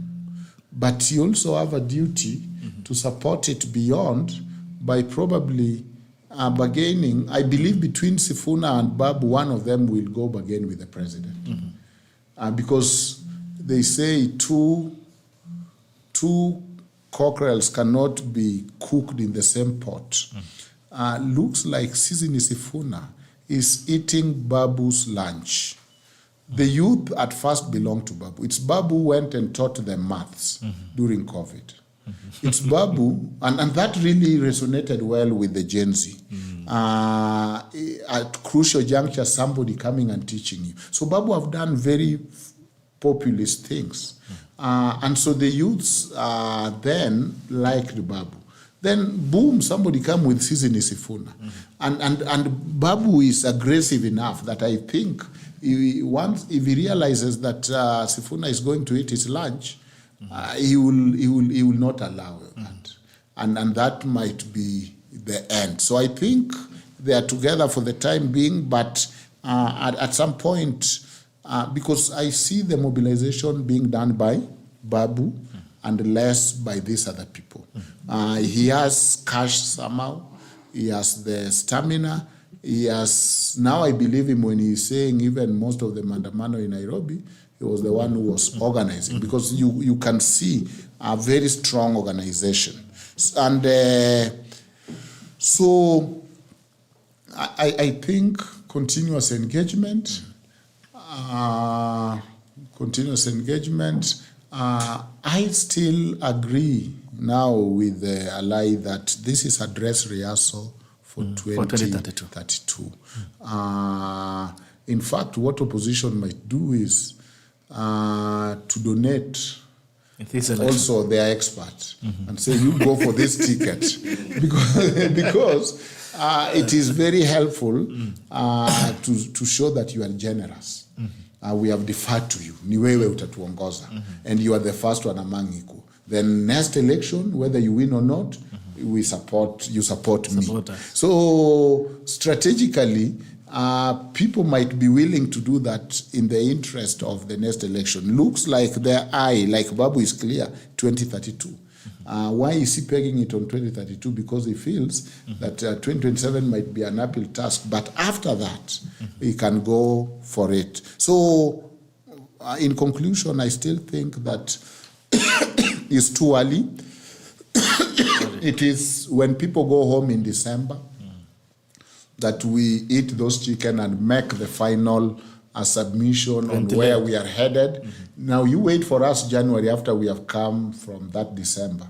Then we can tell you clearly where Kenya is headed. But for now, we don't know which side it's going to fall. All right. Stephen Mwema, Alai is a smart and capable leader who could make a strong governor for Nairobi. But the concern is his tendency towards goonism and aggressive approach, which may undermine his leadership potential. Yeah, they were goon-like aggressive approach. Sasa wapewa kiti lakini wamesema Hata nini? Alright, interesting to see. Are you planning to run for governor? Maybe. No, that's not now. Maybe Mwema is being a prophet. Zakuwa anakuwa nabii. Alright. So 32 minutes past 9:30. It's 9:32. Now we have some scenarios that are likely to play out. One of those scenarios is, of course, we have now Gachagua in court, and for the first time he's saying, no, guys, I don't want the seat anymore, because at first he wanted to be reinstated. But now I'm saying, no, I need some money, I need some cash. He said he wants to be compensated, he wants to get his retirement benefits, whatever you call it. He wants vehicles, he has this raft of things that he wants. And most likely then, if it's clear, then he will be, like Ojwang is saying, he will be in the ballot. We still have the Jubilee, Angle, and Matiang'i, who again, I said, as long as I'm still breathing, I'm going to run for the position of the president. We have Kalonzo Musyoka, who, of course, for very obvious reasons, is having his last shot at the top. I don't think he'll have any other shot again. It's his last shot at the top. Then, of course, we have now the ODM, and sometimes, like you're saying, the broad-based is sailing. Sometimes they have ambitions. The other time, around 2 weeks ago, ODM was saying we're going to have one presidential candidate on the ballot in 2027. I don't know, gentlemen, because you've been in politics. Clearly, Ojwang was in Magauzi back then. Because you guys have been around. What do you foresee? That was child. What do you foresee? What do you foresee with? Now you love Gachagua, you would have Gachagua on the bottom.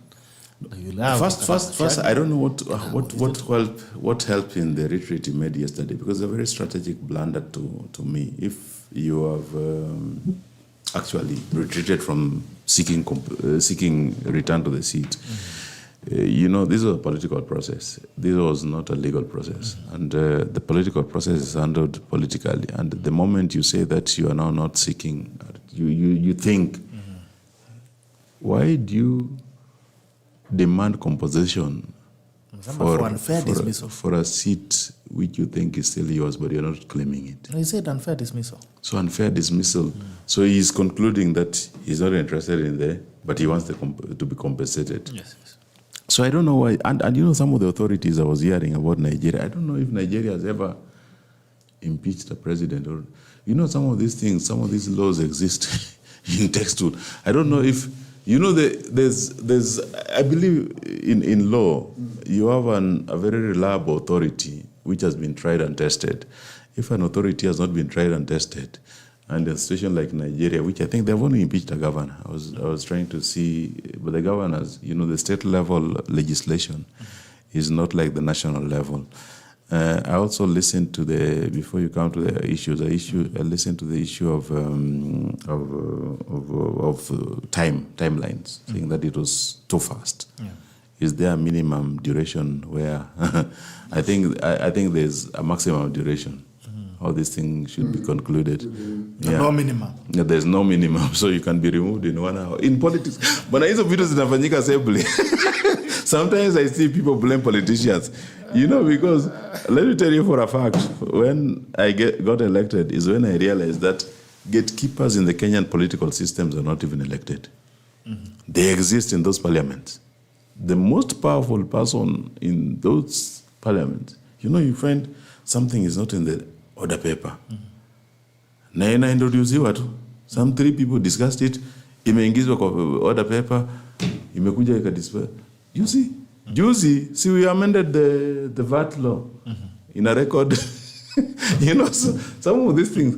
But if those clerks, the people working in the table office, the drafters, the permanent staff, sometimes I see there was a time where the UN invited us to a conference in Japan. And I told them that, after studying the Kenyan politics, I think it is foolish to even bring politicians to empower them. I think they should know the process. But if these permanent staff are not empowered, then this thing disappears with because we come and go, but the permanent staff are there.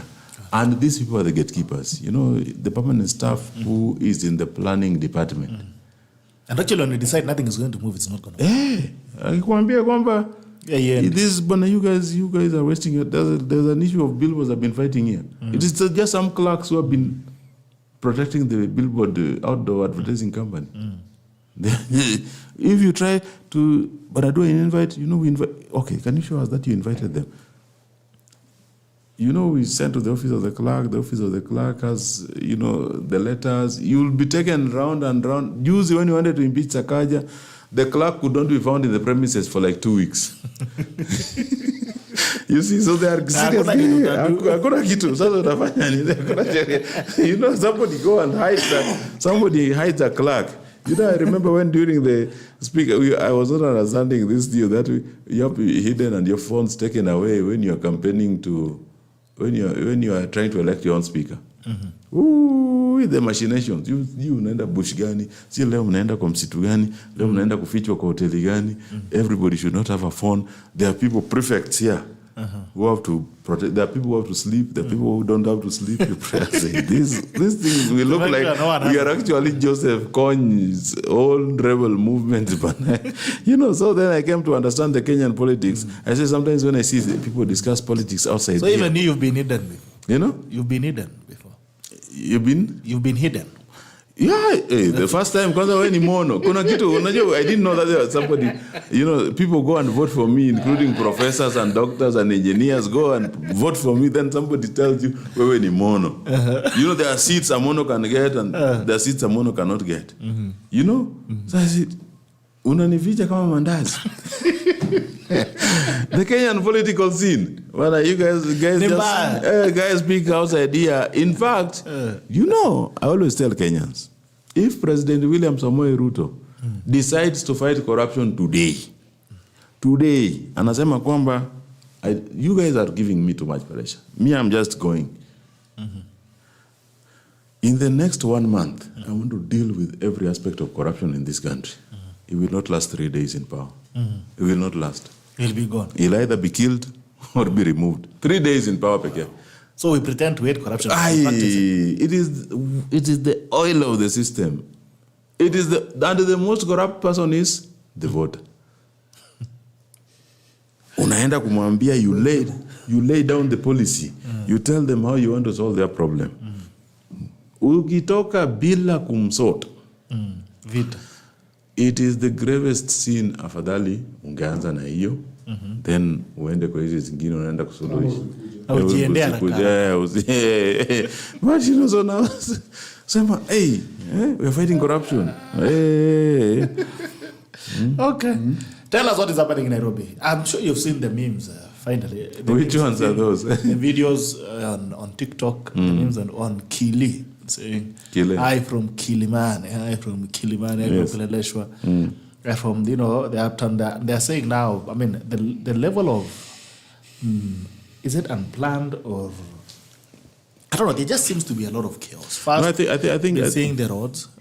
Seeing them, some journalists from Citizen who has been covering the roads on Kilimani. various aspects, yeah. You've seen.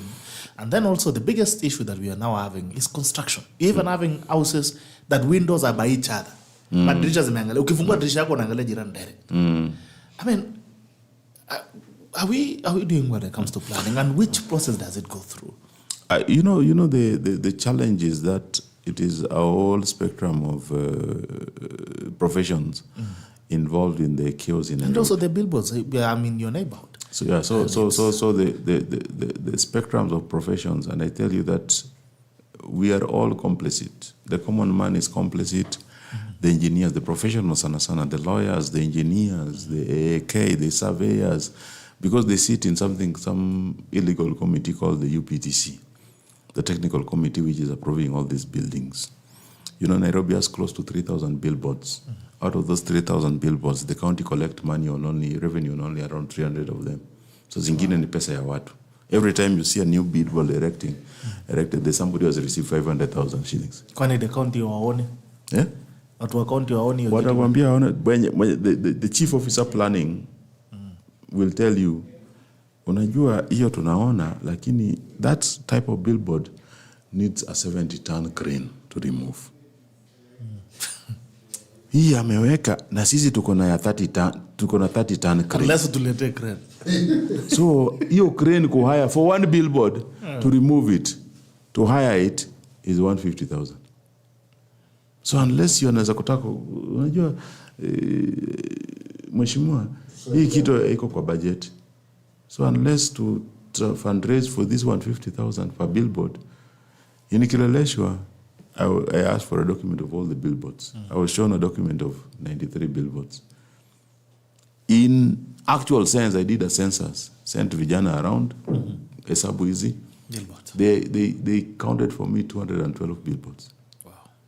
So I said, there are more than 100 billboards more than it was accounted for. And it's big money. It's huge money, because to put up a billboard like that, first to the owner of the billboard, is close to 1.5 million shillings. Sometimes, before we made a lot of noise recently, you found that somebody is putting up 7 or 8 billboards per night. And they wanachimba, then wanafunika. You will not see it during the day. Wanachimba at night, they build the base, ya chuma, the metal, the columns. They build it at night. Then wanafunika completely na mchanga na nyasi na kila. You come during the day, you don't see something was happening. So they come back at night to erect. Saa 7 usiku. The area DCIO, OCS, nani, supporting. Unapata polisi hapo, some people are hiding in the bush. It's like people are protecting a rebel leader.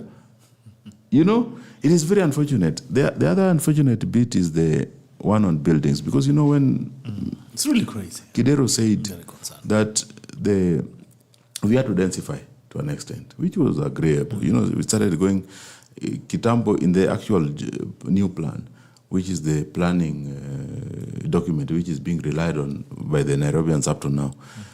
The zone 4, which is Kilimani, Kileleshwa, the maximum number of floors was supposed to be 4. Then Kidero pushed it to 7. So you, as Bitok, went and bought a penthouse, 43 million, on 7th floor. I have the best view of Nairobi. I'll be doing my podcast here. Then Sonko comes in, and asema wewe 15 chapa hapo. Both sides of your building now have 15 floors. You cannot see the sun. I'm telling you. The house you bought at penthouse at 43 is now worth a maximum of 25 million. Lost value. So every new structure is cannibalizing the old structure. You see? But even the public infrastructure is not increasing at the same rate. Correct. Kileleshwa starts from Mamlaka Chapel up to the Kangemi Bridge. You see? And the police stations supporting that area, ni askari 50 tu. That's the number of the police officers for Kileleshwa police station. We have not been. So today, you have more than 50, 60 buildings ongoing in Kileleshwa. You have replaced single dwelling units, 60 of them, with a minimum of 300 units per acre. It's crazy. So 300 units times 60 is 18,000. You've added 18,000 families. On already stretched infrastructure. Yes, the Siwa, Siwa was supposed to be used lights in 1992. Water. The steamer, electricity infrastructure in that area was supposed to be used last in 1997. There's a lot of rationing, actually. Now You see? we're heading towards... Yeah, because even residents, Lavington, yeah. they were supposed to build a substation up at Zagatanjo. Residents went and made a lot of noise and said that we don't want, this thing is, what if it blows up and it burns us down? But they're allowing petrol stations to be built next to Yeah, so you tell them, they have refused, they refused completely. And you know that area is chaired by former generals of the army, you know, the neighborhood association is led actually by military officers. Hiyo hapo sehemu ukienda utapata shida sana kudeal nao sana because ni watu kichwa ngumu wameona vita maisha yao yote. You know, so the challenge becomes that you want to provide services to them. Like today, I'm going house to house begging them, writing them letters, telling them that, okay, you need wadosi. We get some of their cabinet secretaries. Can we just push this? We allow the substation to be built. We find ways of securing the substation so that in case of emergencies, accidents, we find, you know, there are always countermeasures you can always deploy in place in any way, because you have to support that. And because that power blackout doesn't only affect Lavington and Kileleshwa, but it affects even the Warukugatina, the slum areas. And the slum people feel it because now they don't even have alternative methods of doing homework, especially when schools are in session like now. So they feel like now do Monday, Wednesday, Friday, the serious power blackout. But what we have to agree especially as a city, is that we are doing so badly. And we have to find ways of ensuring that when we go to the ballot, we have to articulate what we want to do for the city. You see? And also the middle class, the most important segment of the society for a city. Because a city is supposed to promote your convenience. Ukitoka hapa kazini, you want to know which food when you're going to the supermarket, you want to reach there first. So the road from your workplace to the supermarket is supposed to be done by Kanjo. You know, because most of the time, ni estate roads. It's not a major highway. So, you see, unafaa kusort Kanjo. Even if you're doing highways, Kenya is doing things in the city, it has to fall in place. You see? Then we have to find ways of ensuring that you can see your way. How do you see your way? When you're visually... The turns, why do you have to use Google Maps? Because you are distracting you. Because the turns are not clear. The road markings are not clear. Kila kitu kama iko clear, there's always a billboard blocking it. There's always a small form factor billboard or a small... I have told even the governor, bana, hizi billboards zote ziko kwa street lights. Charge all the owners with vandalism. Because if a street light was working, or if it's not working, why is a billboard on it? You know? And the billboard is working, you know. And now the city of Nairobi has become an harvesting place for other counties for lights, street lights. The biggest menace. Today, like there was they come to shop. Last year, last year there was a point where I pushed the county and we did 400 street lights in Kileleshwa with the support of the governor. 2 months later, only a quarter of them were existing. Wow. And the people removing them are removing them during the day. So you even had to deploy the youths. You have to talk to the chairman of the border in the area to come. You know, they help you with patrols. They'll not promise to be there because also those guys are not giving them many incentives for doing what we are trying to have them do. They're just doing it for charity. Oh, ni best ni mheshimiwa amesema na msipofanya mheshimiwa hata yeye kesho mkimuuliza some support, he will not be very helpful.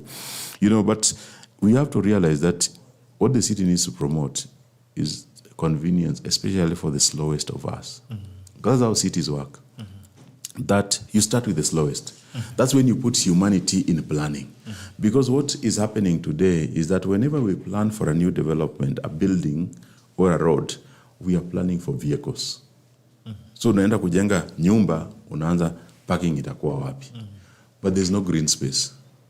For children, yeah. You know, you park, unaanza expressway.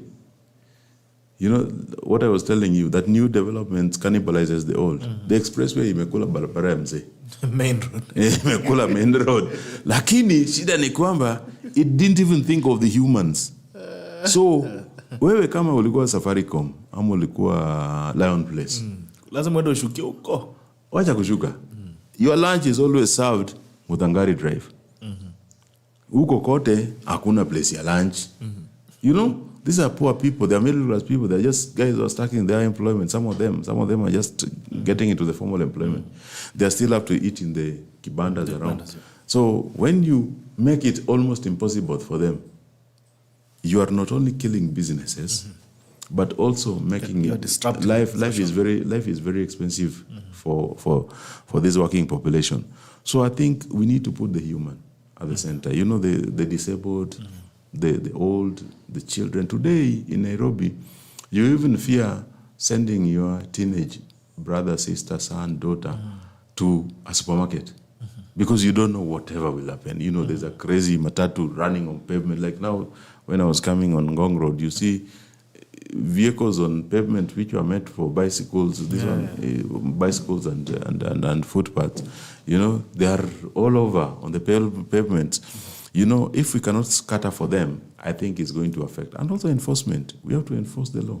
If the law says don't dump, don't dump. If the law says that park this way, we have to find ways of enforcing. And that's, I think, the conversation we need to have with any potential candidate for the new governor, for the governors. Yeah, and even if Sakaja is going to defend his seat, we have to have a tough conversation on what actually, where do we want Nairobi? The state of affairs. Yes, the state of affairs is very bad because today we are not integrating our planning into the vision, a clear vision of Nairobi. Everything is being built for here and now. We are building roads to use today. The president has come in to help us with at least 1 kilometer per ward more. So 85 wards, that's 85 kilometers more. In fact, some of them are going to get 2. So at least 100 kilometers, which is going to be added into the systems. But are these kilometers serving the needs of Nairobians? If you build a roads, there is no drainage.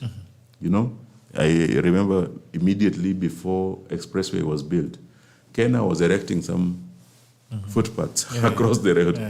Then I asked the Kenya, what were you doing? You knew. It is the same people who are going to build this road. Juzi, before we did the Rironi Mau Summit Road, up of Gilgil Bridge, there was a serious repair being done around that. Then I said, this is a contractor ticking a box. Do they know that this road is being redone afresh? It'll be different. Yes. So 3 things, finally. Then before I give Ojwang as well to make some comments. 3 concerns. One, areas of Kilimani, Kileleshwa, and Lavington, they have become a crime hotspot, courtesy to Airbnbs. Not just a crime hotspot, even a social problem, because you find that you're living in you could be living in an apartment that is hosting Airbnbs. You have new neighbors every single day because different people are coming in as clients. You have children that you're raising in that space. There's a lot of things. You have a social life that is running. And now, as you've seen in the news every single time, you've been having issues of murder cases done in Airbnbs. You've been having, mass suicide cases. You're having the issue at Kaisa, Kileleshwa in your Kaisa ward. Gardens, Yeah, you had the other one on Kidaruma Road the other day.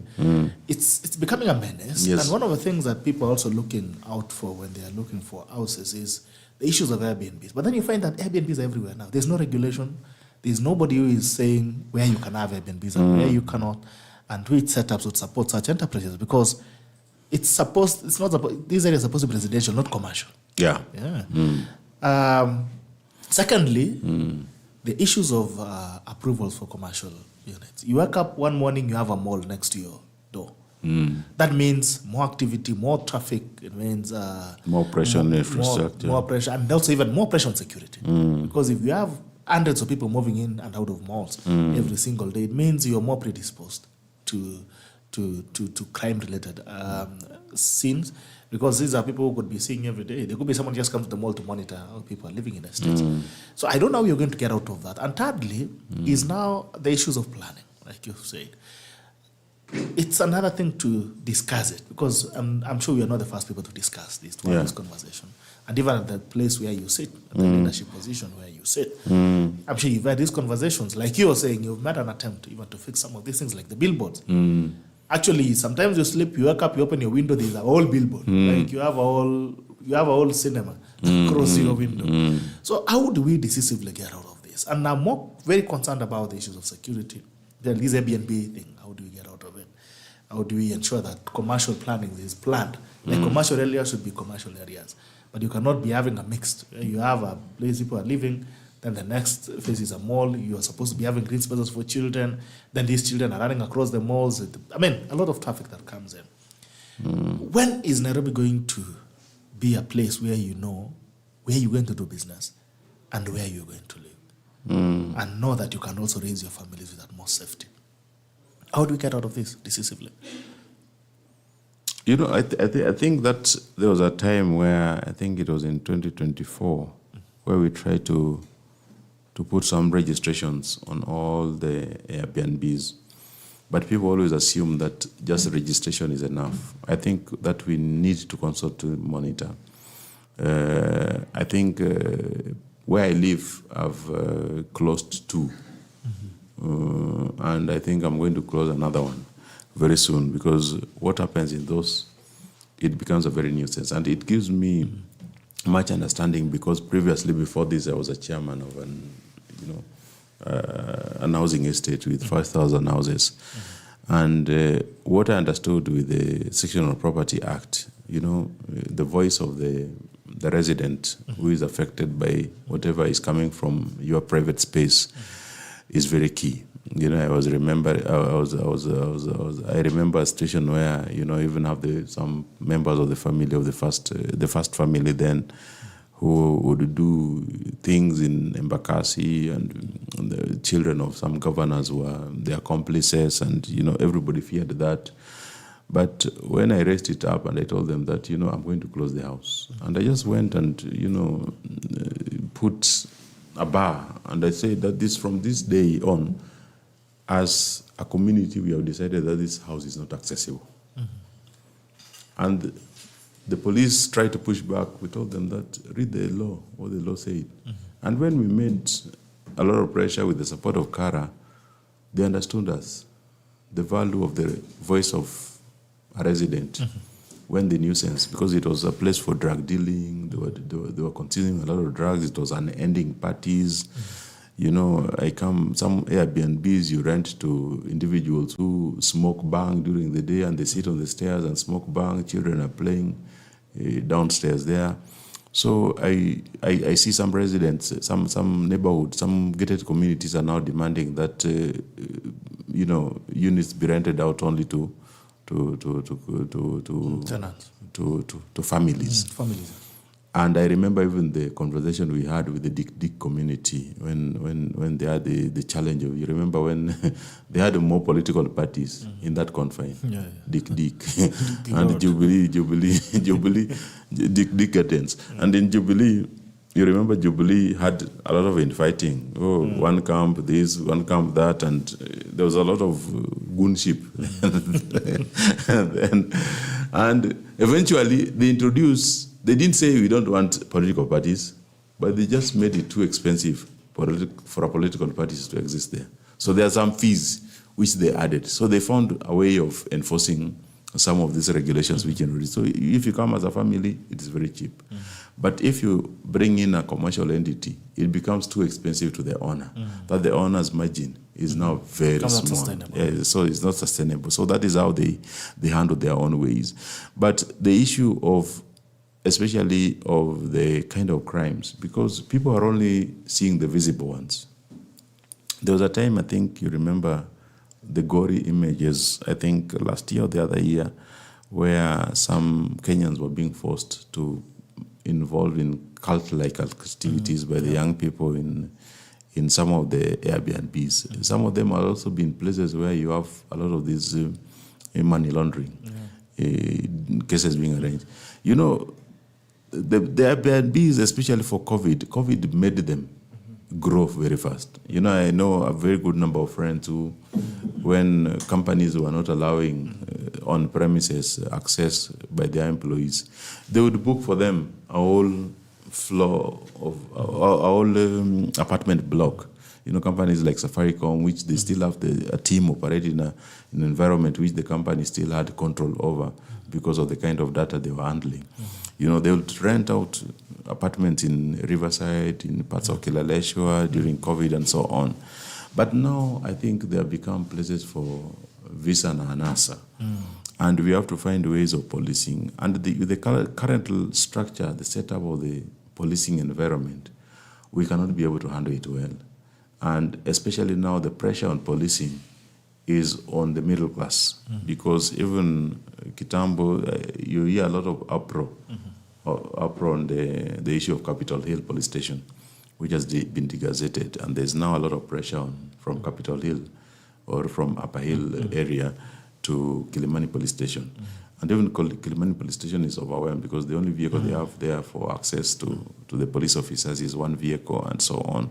So I think what we need to do as a society is understand that when we make noise about the city planning is not buildings, it is not the roads. We are talking about the whole setup. What is too much? You cannot have Gitanga Road have 12 malls. How? Because this area is not going to be turning a mall, and everything is selling the same thing at the same price from the same supplier. You know, if you go for computers there, same model. People are not even creatives. What kills the boutiques in the city? Everybody was selling the same suits from the same suppliers, the same, you know. So everybody is now struggling to survive. Ni kama mama mboga. Mboga ni ile inaanza shilingi 5, shilingi 10, shilingi 20, you know. So why can't we at least add some value? We say that this area, no more malls. If you're going to be on Argues Kodek, we have a Yaya Center there's another mall there, you know. Gitanga Road, you have the Quick Mart. Next to Quick Mart, there's another one. Next to that one, there's Lukman. Next to Lukman, there's Valley Arcade. Opposite Valley Arcade, there's another one. Next to that, the other one, another one is coming. 3 others are coming. That area is going to have more than 12 malls. You know, the supermarkets already are facing and then everyone now wants to operate 24 hours. You see, COVID also brought us the issue of minimum staggering distance. Everybody, all the bars, all the vice economy left the CBD. They are now in our residential areas. And we say that, can we put a stop? Because when you see a bar, a club, a nightclub, what happens is that everything else follows them. Prostitution follows, drugs follows them. Wherever there's a bar, a nightclub, there's always those ones. Can we find areas of setting up? We say that, okay, we zone them. Koinange Street yote, tutawacha. If you want to open a shop, ya dildo, nini, tutawacha, ufungue hizo. You know, and this is a conversation which I even had with the Imam of the Jamia Mosque. I told the Imam that, you know, Kenyans, this is what Kenyans are saying, that all the Muslims bought the bars around Nation Center, and they became restaurants. Okay. Upper CBD, I think we are going to allow some, because the CBD is dead basically by 839. It is completely dead. So can we find ways of ensuring that some of these things which we can't sustain in the residential areas are sustained in the CBD? You know, because now people are worried about noise from the bars. I'm not worried about much from that. And I think it's a business sustainability case for the owners to understand that if your member leave your premises and you're still making to them noise that they cannot sleep at night at home, then they're not going to be productive. So this your business, depending on that member, is not a sustainable business. When you're not productive, it means maximum 5 years, that club is dead. You see, so I tell them that, can you study a business sustainability? 3 years, yeah. So business sustainability case here.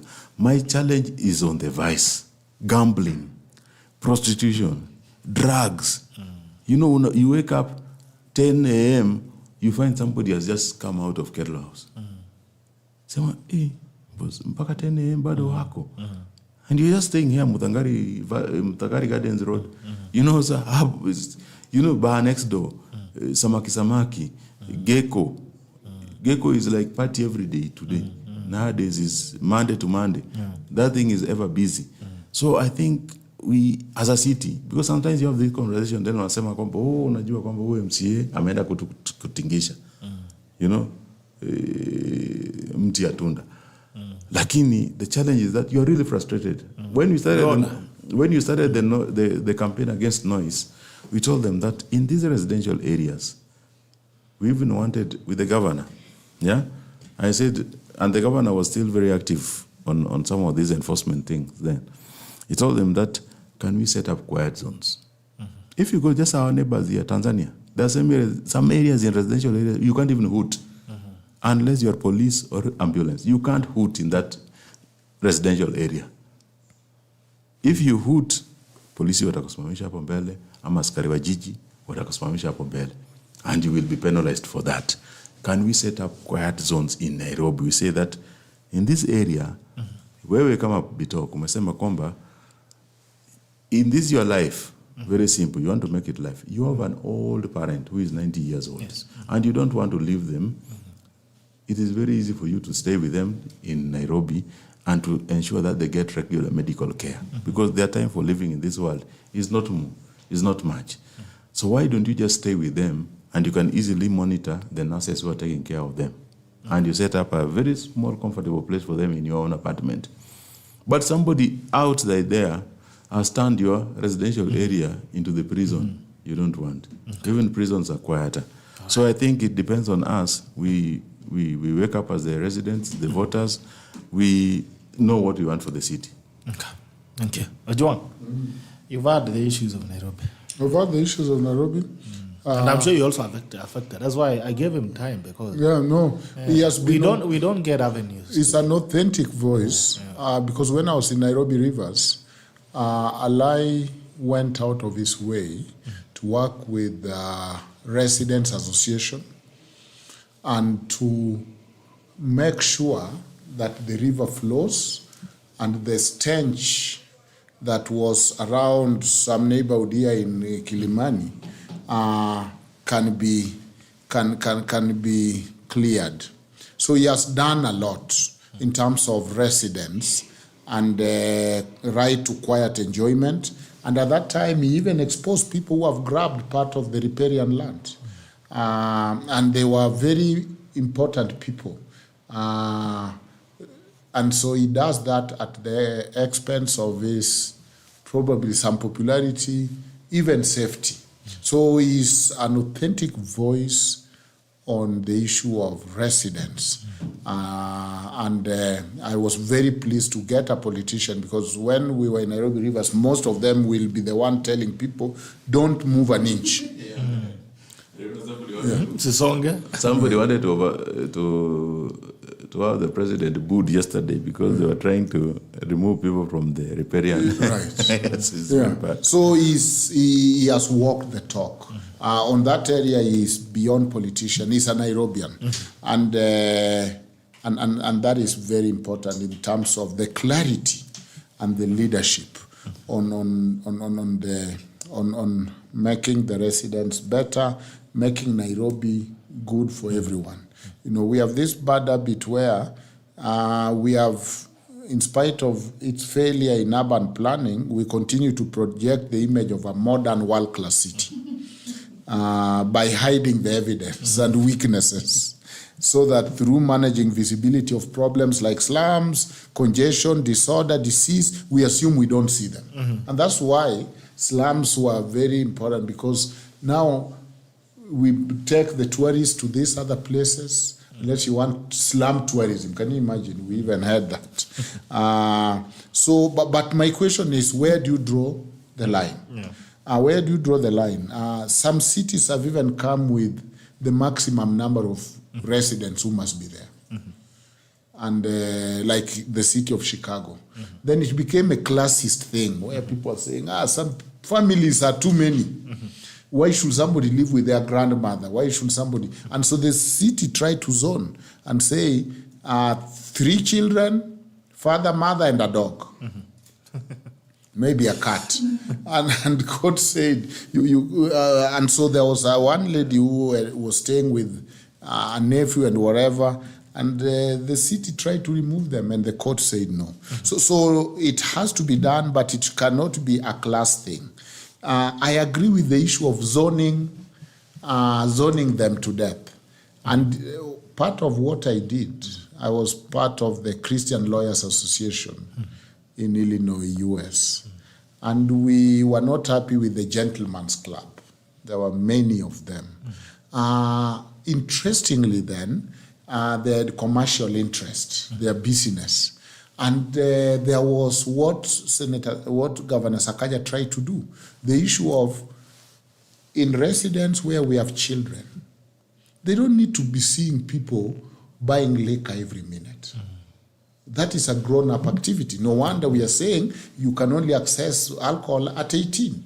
So if this kid is not allowed to access alcohol, but you see people drinking in their neighborhood all day, is really accessing alcohol.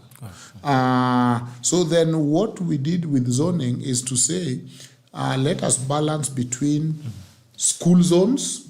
So any residence, this business of yours of the Gentleman's Club cannot be erected certain number of meters from any school zones.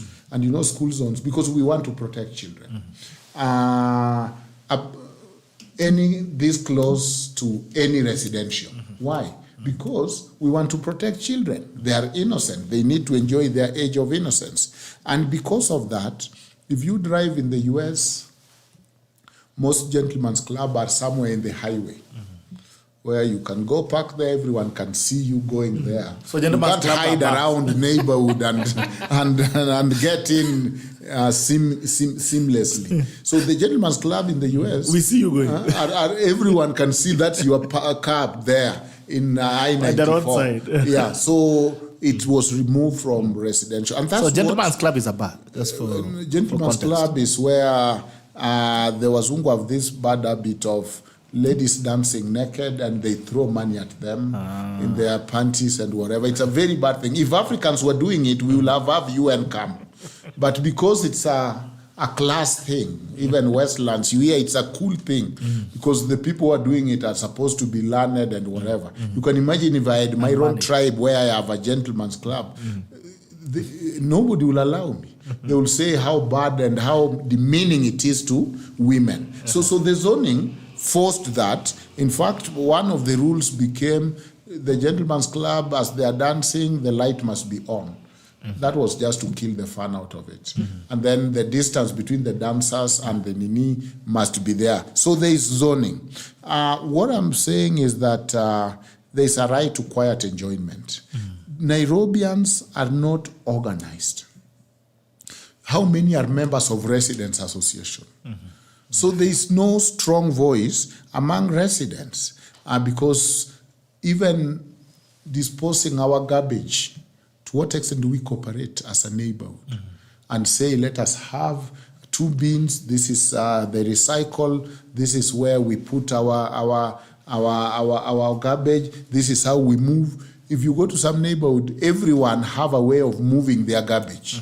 Huyu mtu wa mkokoteni wake amekuja, the other one anakuja Tuesday, the other one anakuja Thursday, and they just end up in some road somewhere or in a river somewhere with the same thing. So we need to be organized. But my challenge is this, that cities, even London, came to a point of saying this issue of zoning, where you have Runda and other people live in the other places. Remember, in Kenya, it was brought by colonizers. We knew who lived in parklands and who lived in westlands and who lived in Kariako. Now, we have elites who now, when they get, it's their turn to live in Kilimani, all of a sudden everyone is showing up. So they're not happy. I understand that. Because I'm trying to be where Wahindi was, at least leave my kin in Kariako. All of a sudden, kila mtu ana arrive na mimi hapo. My kin has arrived. It's no longer fun. Because you want that quiet enjoyment where you have your compound, you see the deer running outside, then you come to Nairobi, and then I get it. But you see, our constitution is egalitarian. We talk of social justice. In London, what they have done, every Runda must have a certain number of houses that accommodate poor people. Affordable housing. Yeah, because we don't want classism. We don't want that if you go to a neighborhood, all their roads are okay, even the leaves are behaving, even the birds there sing in a way suggesting that they are happier, the security are there, their lights are there, and then you go to other neighborhoods, everything is falling apart. So probably if we pressurize those who make policy, most of the people who make policy are in this Kilimani and Runda and Westlands. So let them bear the nini, their lies, live there. So if we all come there and they see our suffering, maybe they can now go to the assembly and say, how about Madari? But if we leave them alone, because they want the right to quiet enjoyment and act like they are not in this disorganized city until they come to visit us once in a while and bring us Christmas gifts, or hire us as goons once in a while and pay us there and then come to their quiet enjoyment. So it cannot be a way of zoning out poverty because you don't want to see it. This idea of connecting poor people with criminality, ikome. Most of the criminality ni watu wanasuti kama nyinyi. This issue Isn't your goons. This issue of ati wewe ukitembea is just having a lunch walk. Mimi nikitembea where I'm poor ati I'm being a goon idol and a threat to peace. Why? So that unapata you go to other neighborhoods, there is roadblocks. People are no loitering. Kwanza ukiona hiyo sign no loitering. It speaks of a certain class. So tukutaki hapa ati do not sit idle. Now if we come from this show and go somewhere and say let's sit, are we sitting idle or we have work? How about this poor person ati anaka idle? We are sitting idle. So yes, Nairobi is poorly planned, but we are all here. There are many residents. If people want to bring up apartments, I feel it. You had picked your corner where you can run with the deer in the morning and breathe fresh air. But now there is apartment. When we don't know the issue of urbanization, and the biggest problem of urbanization is housing. That is the biggest problem. So you don't want to see that housing. You don't want it in your neighborhood because you have reached where Wahindi used to stay or Wazungu. You have left us down here in Kibera and you are mad when we try catch up with you because somebody has now built an apartment where we can pay 30,000 and stay there. Surely don't be selfish. The human thing ni kutuzongea tuishi hapa pamoja. So I think I'm a socialist.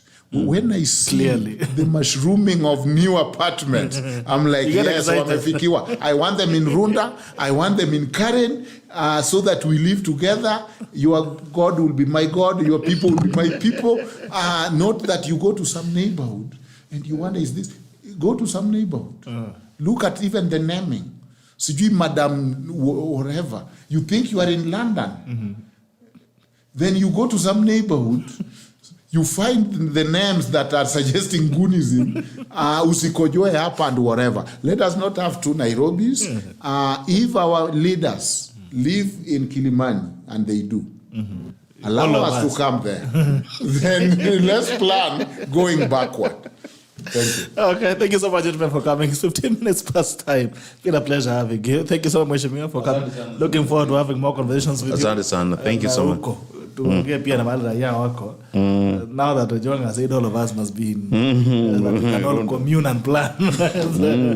Looking forward to having you. Thank you so much for coming. It was a pleasure having you. And for giving us an insight into what is happening with the city leadership. Wish you all the very best. Asante, Daktari. Now we can go and sit idle somewhere. It was a pleasure having you. This is the Tackle, the 13th edition of 2026, and it ends right now. Bye-bye and see you again next week.